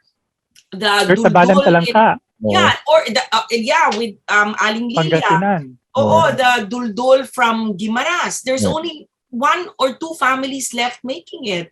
So baka we can make like a real clear effort and get together and really parang find all of these products so that we can get some help even from diba, from DA and from DOT to try to help parang create a compendium of all these things that are slowly disappearing. Buro, kahit buro, Cloud. Yes, parang even buro. diba? Oh, it's so difficult to make. I wanted to ask you guys rin, parang how do you feel if we had like parang yung mga Italian style DOP for these products? Absolutely. Like certify the mangoes from Guimaras, the bangus from Bunoan. I think that it helps to parang elevate the quality of the ingredients. Yeah. So certifications, baka pwede. Yeah. Yun yung sa ganun, no? Like if we're talking about kunyari buro or patis, we can maybe use the word standard. Oh. Or even produce like what Slow Food is doing with Arc of Taste, like the limes that come from Mindanao. Parang we're just discovering this now, or the sakurab, the special the onion, and even just discovering, let's say, the wealth and the breadth of the ingredients and the cooking techniques in Mindanao. Parang for me, it's new to me, diba? So when Mike or Jordy or even Miko Kalo start to celebrate these ingredients and the cooking techniques, it's a welcome, it's a new frontier for us chefs that are Luzon based or only know about Visayas and the cuisines in Luzon. Yeah. But all these efforts, if we put them into action, will it be enough for the private sector to do it, or the government has to have a big role in this matter? Yung PPP, we need them. We need government. Angelo, without government, there would have been no Madrid Fusion. There would have been no slow food, diba? I mean, we always have to mention Berna in discussions like this. Any food discussion, right? Because and it's great that from DA she moved on to DOT because it just integrated the efforts, diba? So it's people like that, or even Tita Glenda, Tita Nora Daza that started so way ahead of us. If they didn't put our feet through the door, we would not be where we are today. So slow food, ano pa ba, Angelo? Grunewalk, the trade fairs of DTI, where the ingredients were put in place on the global stage. They were little steps, but it helped get us out there, di ba? Okay. Still talking about Filipino cuisine. I want to ask each one of you, like, what is your ultimate dream for our cuisine? Let's start with Chef Mike. Ako kasi, the way I see the reason why we promote Filipino cuisine is really to benefit our nation. So, parang tingin ko kasi, if you're just so caught up in the glamour or the sensation of being acknowledged as a very good cuisine, parang it's shallow to me. Kaya for me, for me, pag sinasabi mo sina-standardize yung adobo, again, the term, it's not the standardization, but to communicate that if you want to cook a Filipino adobo, you have to use Filipino suka. Di ba? You have to use Filipino toyo because if the Filipino people, if our businessmen do not benefit from the promotion of our food via trade, via exports, via all that, there's no point in doing that. Di ba? Kasi parang token na lang siya na, this is a Filipino adobo but I'm using balsamic vinegar or apple cider vinegar and Kikkoman soy sauce. Di ba? So parang we have the brand of Filipino food but our country is not benefiting from it in terms of, giving people jobs, giving people, livelihood. So sa akin, we have to have a holistic program. When we promote Filipino food abroad, it should be connected to trade. That's why DTI is very important in this effort. So we do that. We make the ingredients accessible. We create jobs. Kasi di ba, tayo, we cook abroad. Ang problema naman natin, nag-showcase ka ng Filipino food, you have to buy yung ingredients there. Gumagamit ka ng gata from Thailand, gumagamit ka ng lemongrass from Vietnam, calamansi from ganon. So parang ano ba to? Lokohan ba to? Ako, I really felt bad na showcasing there na Filipino food. Then ito yung gamit. Parang ano ba to? Parang ako, for me, parang I felt parang di ba, hypocrite in a way ba? Pero what can you do? Yun lang yung accessible sa'yo. So for me, to be able to really link everyone, to involve everyone from the artisans to the big manufacturers, to the chefs, to the traders, importers, and all that, I think yun talaga yung kailangan nating gawin. Oh, but chef, playing devil's advocate lang. For example, I don't have any access to native suka in, I don't know, somewhere in Greece. Copenhagen. And then I use apple cider vinegar. I can't call it adobo, but what should I call it? Adobo inspired? Is that the right term for it? I think initially we do that, but the challenge really is for us to get our products out there. Diba? So at least there's that awareness now. But eventually, pag maging available na yung Filipino suka, I should now try it with a Filipino vinegar. But there's that awareness of your cuisine. Pero if we just stop at promoting kasi na-feature tayo ng ganyan, nasulat tayo ng ganyan, di ba? Bongga tayo, sikat tayo, pero wala namang hanap buhay yung mga tao. Walang patutunguhan. Wala naman. Di ba? Para tayo nag-fashion show. Yun. So yun ang output ko. You ask Angelo, and I'm sure Jordy also, when you cook like in Europe, for example, you go to the Oriental food stores, wala ka talagang, I mean, you have no choice. It's tato puti. Diba? Or, ngayon, meron ng pinakurat, pero mag-aadobo ka, maanghang naman. Kasi that's the local vinegar that's better than dato puti that they use in the pinakurat, but it's maanghang. So you're right. I think that it's getting products certified so that they can be of export quality. So that everyone. Oriental or Filipino food store will be able, to showcase the ingredients that will allow authenticity when you do the food in America, in Europe, in the Middle East, diba? Chef Cloud, what's your dream for Filipino cuisine? Sorry, my dream is it's there. But the thing is, for me, it's like let it be. I mean, we got here in our own time, and just sustain it. Keep cooking. Keep promoting whatever in whatever way, and just let it be. The government should not. Well, the DTI should stick where their mandate is promoting Philippine products, not the recipes. Diba? Ano ko lang sa DTI, tingnan mo whatever they're trying to do. Para sa akin, these are very, very small matter, no? Like in my personal experience in the local supermarket here, whether I might as well tell their names. I'm within like one kilometer away radius from Robinson's and from SM. So the thing is, at one point, our downtown cafe is right like 200 meters away from Robinson's. So when there was a time that I ran out of basic ingredients. I mean, the herbs and spices and all that, which I usually buy in bulk in Manila. So I had to buy like 20 small packs like this in the supermarket.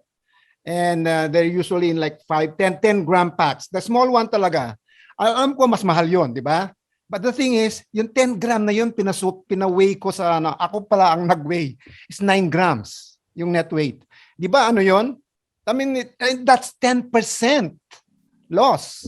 Oh, Paid for plus the fact, exactly. So plus the fact that it's a bit overpriced because it's retail, di ba? Yung supermarket may patong pa doon. So the thing is, yun yung mga dapat binabantayan yon. And then look at the quality of our local patis now. If you're not careful, you will see patis flavor. Flavored, yes, patis flavor. Tingnan mo yung ingredient nun. I mean, fish extract, salt, tapos MSG. Oh my God, sabi ko, ano pa naman to? What are we? I might as well buy the Thai patis, di ba? So, where is our local products going? The manufacturers. So, even with the suka, actually, di ba yung during the Madrid Fusion, on the third one, Madrid Fusion in Manila, on the third one, di ba yung na-highlight doon was gustong-gusto ni na what's her name? The lady from yung anak ni Arsak. So Elena, she was gaga over our vinegars, di ba? And plus the calamansi. And which vinegars did you try? Is it the Dato Puti? I mean, for export quality nga. That's the only vinegar you will see all over the world because they're the biggest. I mean, they're the only probably that can do that in a massive scale. So the thing is that I'm sad to say, these commercial vinegars are made with acetic acid. Actually, it's made with coconut. It's made with Dato Puti is made from coconut. Coconut and sugar cane nakalagay dun sa ingredients nila. Okay. So given super distilled, refined. Yes, okay. No, my point is, although it's true that what they claim is made with sugar cane vinegar, I mean sugar cane, real sugar cane juice. Come on. But the natural fermentation will take about 9 to 12 months. Natural fermentation. They do it in 6 days with acetic acid. So how can you compare with, I mean, that's why, di ba, yung unang ano nila, yung dating advertisement, yung mokasim, yung parang it's so sour, yung parang mouth-puckering sour. That's not the vinegar you're tasting. It's the acetic vinegar. It's the acetic acid. So that's my point. In the making of, I mean, if you want to export in mga world-class products, there should be, that's where the standardizing should come in, not the recipe, but it's the products. I think it's very important also for the labeling. I think DTI is not conscious. I think for patis kasi, I'm aware na if it's patis flavor, it is 2% protein.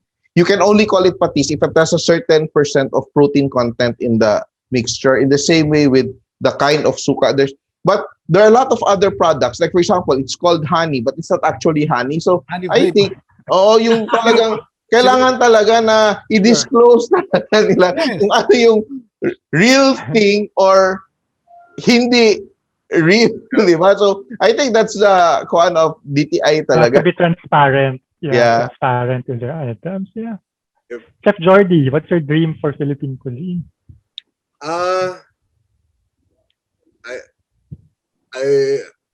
It's a question. Like, I agree with what everyone says here, like sa panel. Kasi in all forms, in different venues, we all want to see Filipino food. Para sa akin, it's always been about like yung expression na kung saan kagaling, what we have, celebrating what we have. And parang also like seeing Pinoys around the world parang really like proud. Kasi all the Filipinos around the world, from a skills point of view, never tayo nagkulang eh. Like all the Filipinos are all around the world cooking in the best places, whether it's a hotel or restaurant, a cruise ship, at home. Someone's home. So many Filipinos ang galing. Like, and then like the key for us, and also yung naiintindihan ko yung sasabi ni Chef Tatong na parang you want to see Filipinos like thrive, like Filipino businesses, Filipino products thrive. Also, I also agree with Chef Cloud na you want to see the good products like front and center, diba? And the goal really is like Filipino food to be there enough para we can all like be proud of where we are, be proud of what we have. Everyone can live off of our culture, right? Parang just expressing ourselves and sharing what we have. So parang like siguro it's like a general idea. It's like super parang medyo conceptual na you want to see Filipino food there. Pero I think yun. And it's great. Like when we see variations of Filipino food also, kunyari like foreign chefs and film chefs and Filipino Australians. I went to Australia also. A lot of Filipino Australians are proud. Parang it's like you see them, tas they use what they have to come up with something they remember, right? Like, kasi they just really want to have that connection with where they're from. And parang Margarita is parang always one of the ambassadors of this. Like she's always everywhere around the world, meeting all the Filipino chefs, Filipino cooks. Tas parang diba? You see how proud they are, how happy they are to see Pinoys, how happy they are to see Pinoys visiting that country. That's like from my end, it's like more of this because I feel like we're getting there, we're going there. Tapos it's a work in progress, and basta we have these discussions and we always talk about it. Parang I think we're always going in the right direction. Chef Margarita. I think for me, that I'll take it further from what Jordy said. I think what's really nice to see is that all over the world now, there are Filipino restaurants that are opening that don't just cater to the Filipino market, diba? I mean, California is always, that's always been, whether Filipino market or American market, there's so many Pinoys in California, so that's always been a given. But just the last week, I read an article about this Filipino chef who works in Sicily, right? And he just opened a restaurant. And the tendency kasi in Italy is magbubukas ka, it's more for the Filipino community, di ba? There's some near the train station where they do like super good crispy pata, but the Italians can't relate. Now this guy, he is doing kinilaw in a country where they eat, in a part of Italy where they eat crudo. And he was so proud that his clientele was 100% Italian. People that are in Sicily for vacation and they were enjoying Filipino food. And he was so proud that he was pushing really the true essence of kinilaw and other Filipino dishes. And he was so proud that he was doing it. And it was not just for the Filipino market that work in Italy. So parang I wish, I don't know if I'll still have the energy. I would love to open like a tiny restaurant in New York or in Madrid or in Rome. And I think that, those of us who still have the energy to do that, there are so many Filipinos now who are taking the risk because it's a risk, right? That the temptation is for it to, parang if it attracts the Filipino community, the foreign community where you are, they don't understand it, diba? It's like the tagay-tagay thing. They cannot understand the psyche of the cuisine unless you present it in a way that they can understand. So I'm hoping na parang it's already happening in many places, okay? If you remember, when Amy and Romy started in New York, Cendrillon had to have a sophisticated French name to push Filipino food. And some of her marinades were even, like, she admits it na parang sometimes she had to use a little bit of Vietnamese touches just to attract the market in New York during the 80s, diba? But look at her now in Purple Yam. It's like, it's so super, like 100% Pinoy. To get our foot in the door, we have to start somewhere. But I think that parang it's just persistence, di ba? Na it's hard kasi to explain our food, di ba? Parang precisely the attraction of it is the diversity of it. And I think that it's a little bit harder to explain than pad thai and curry for Thailand. Di ba? That's so like straightforward. Sushi and sukiyaki for Japan.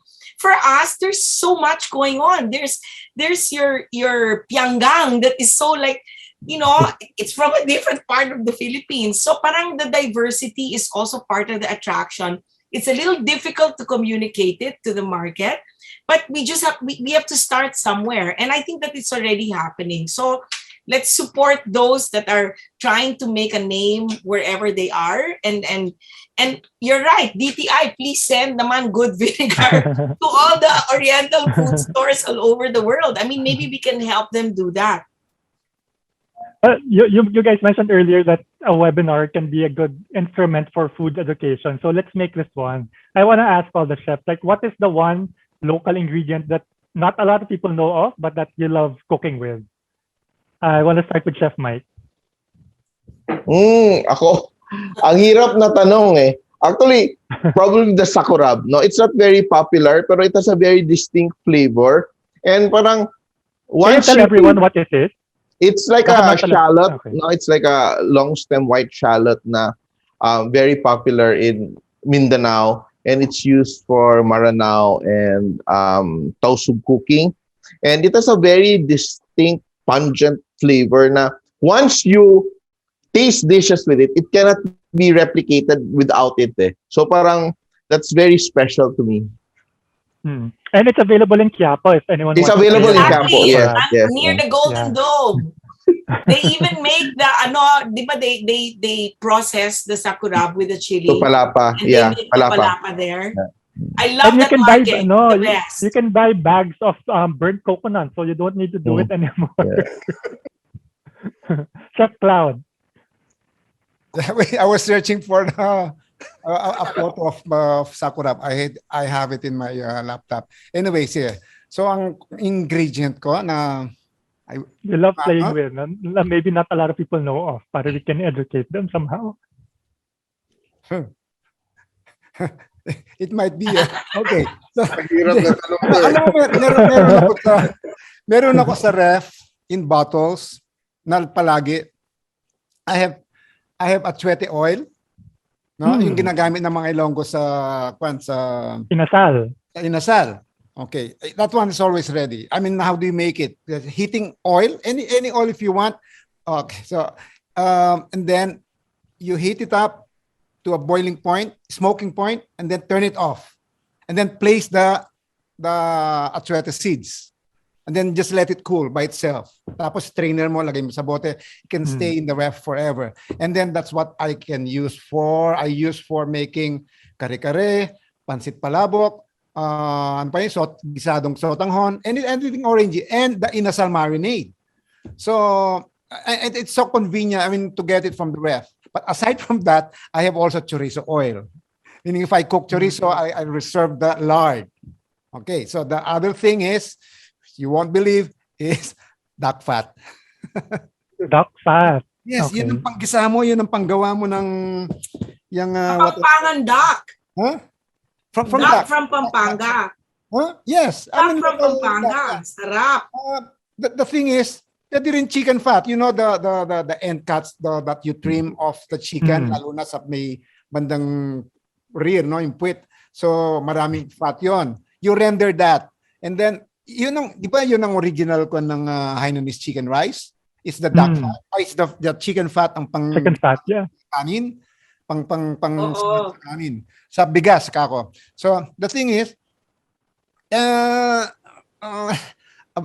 unhealthy as it may sound, you know, this animal fat. What the Germans have this bottled lard that they use as a spread for bread. I mean, that's them. That's their tradition. If the French would have butter, the Italians and Spaniards would have olive oil. Kanya-kanyang ano tayo eh. So I remember the fact that, you know, my grandmother used to cook with lard. She would have a you know, the recycled biscuit tins, metal boxes. Nakalubog dun yung chicharon na maliliit na that has been rendered, no? That is pork skin has been what we call in Kapampangan, literally it's like it's fried in its own fat until it shrinks to a like this hardened skin, pork skin, right? The cracklings. Tapos nakalubog yun sa lard. So every now and then, every morning magigisa siya, kukuha siya ng lard ng mantika from that pork skin. Tapos pag they need to make chicharon, basta papainitin lang yung taba. Tapos pag mainit na, lalagay nila yung pre-cook chicharon. Tapos magpa-puff. So yung araw ganun yung kanon eh. Ganun yung pagluluto. The cooking oil as we know now came much later on, like maybe in the 60s. Mga ganun na lang, the commercial quantity. I mean, but before, even now in Ilocos, you would see in the wet markets, they would be selling bagnet on one side and then bottled in this recycled soft drink bottles, lard. Yun ang panggisa nila. And for me, that's, I mean, it's still, I mean, binabalance mo rin yun sa ano eh. So, and mas malasa, di ba? Tingnan mo I mean, using lard. Tingnan mo si Mirna, Chef Mirna from Lipa, Batangas siya, no? Sabi niya, yung kanilang paksiw na bangus, healthy as it sounds, no? Talaga, they have to pour lard on the finished product, on the finished dish. Kasi daw yun ang pampabigay ng linamnam. Yung baboy. It's not for everybody though. Nakakagutom. But Chef, I have something of a combination of what you do. Chicken fat that I put anato. So parang yung nagiging anato oil ko. Yes. Chicken fat. Kinumbine ko. Kaya, di ba Chef Jordy. Sorry, go ahead. In Bacolod, if you go around Bacolod, you go to inasal places. Di ba sila yung tawag natin, yung tawag nila na motor oil. Kulay oil. Original pala nun is chicken fat. Na with tapos they pour it over the rice. So ganun tayo talaga. Chef Jordy, what's your favorite ingredient?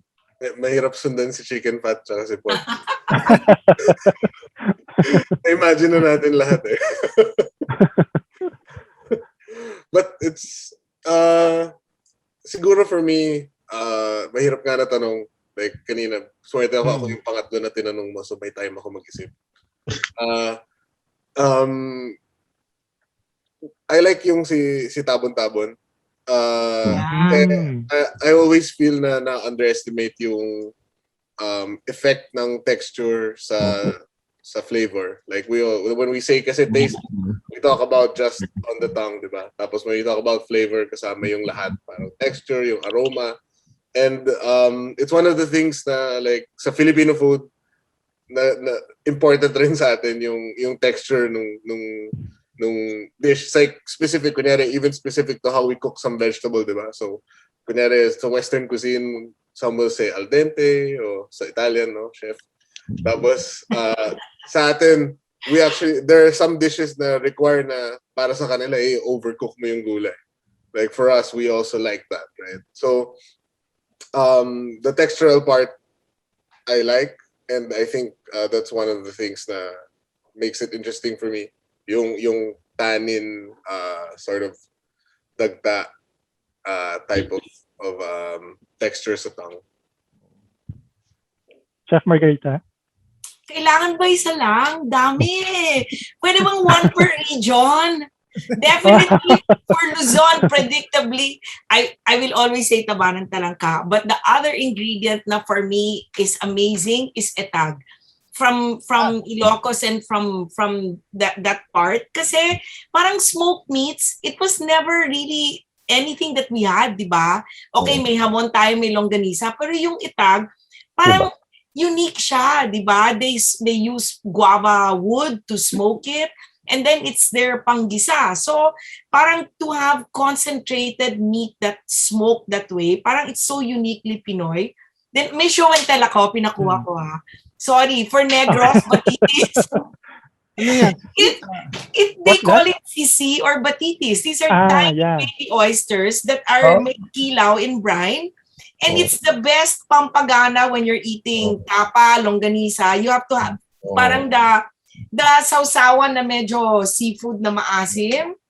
Is that taken as is? I mean, you don't gisa As it? it, no gisa. You just put a little chopped luya and calamansi. Wow. And it's so good with talangka, tapa, sinangag, or anything inihaw.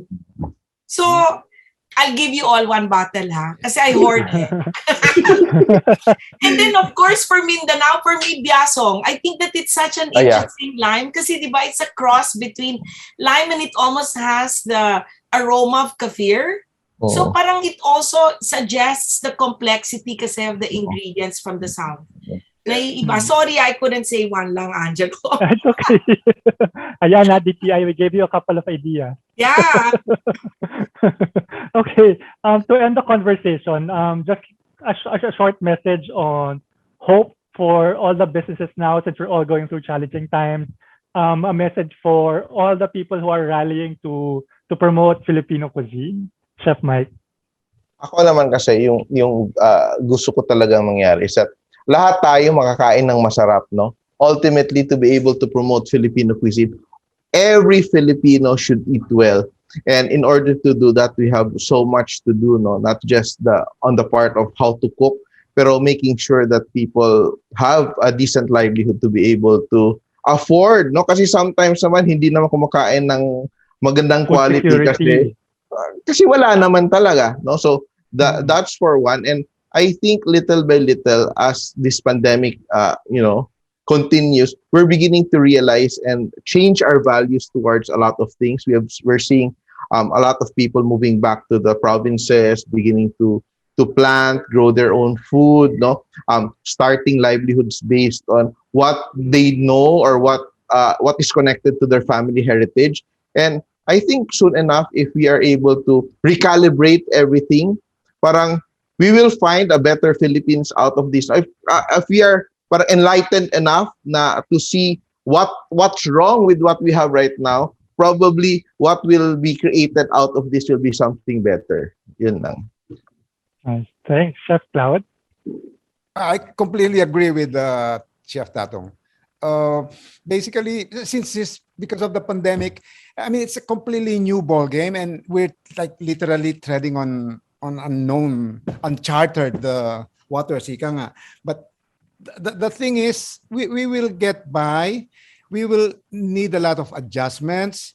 We will be making a lot of adjustments. Like as he said, either we downsize, we move to, well, I'm already in the province. I live in a property with, I can plant. I've been gardening the past 2 years. So I'm basically harvesting my own kangkong, my talbos ng kamote, yung mga little stuff like that I get by with vegetables in terms of, that's why I just buy the meat in outside. No, but the thing is also the rice.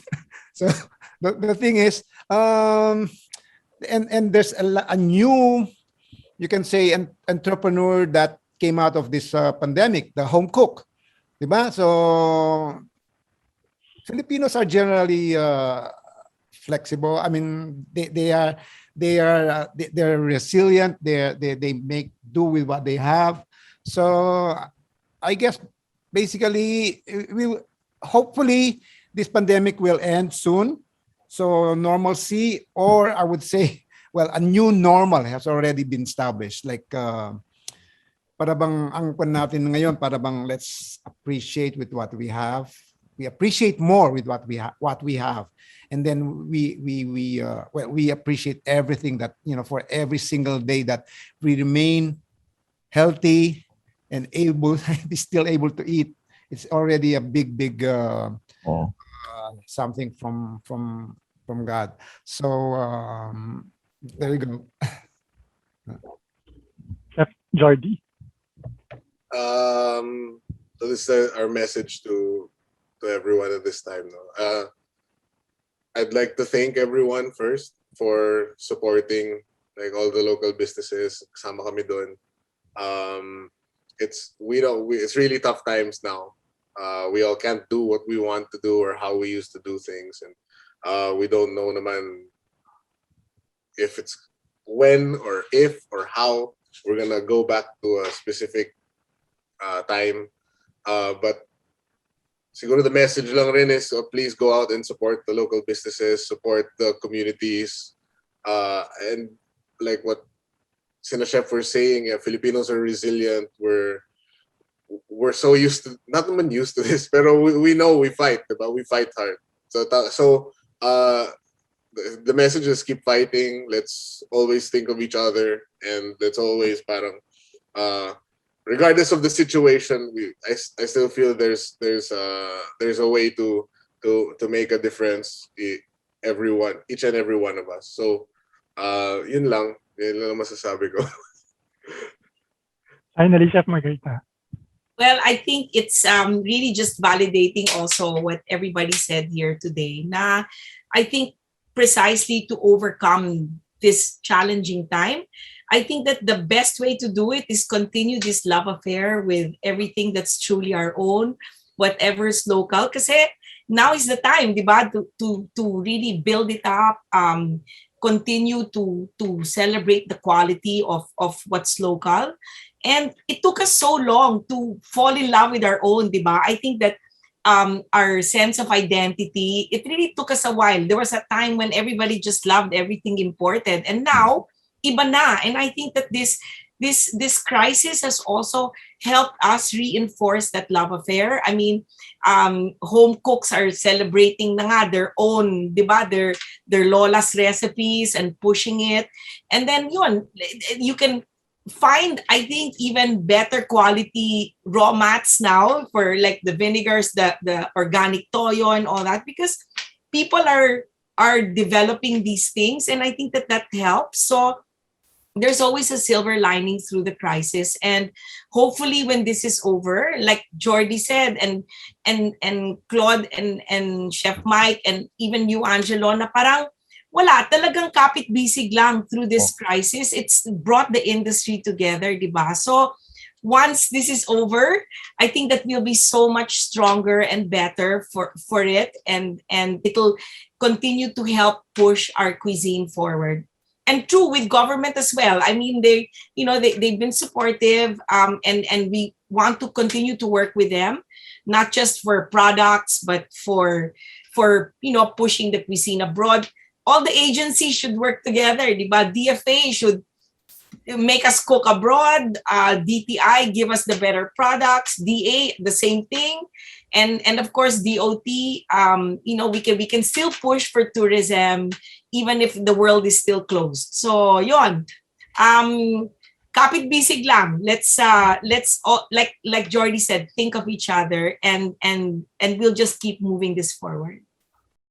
So to cap the whole conversation, like what I'd always say, the more I eat, the less I know. Parang there's so many things going on in just a single dish, from the farmers who harvested the ingredients to the families who have been enjoying this food for a long time. So let's try to chew on it. I'd like to thank all our chefs for their knowledge and sharing their time. Maraming salamat. Sa ulitin.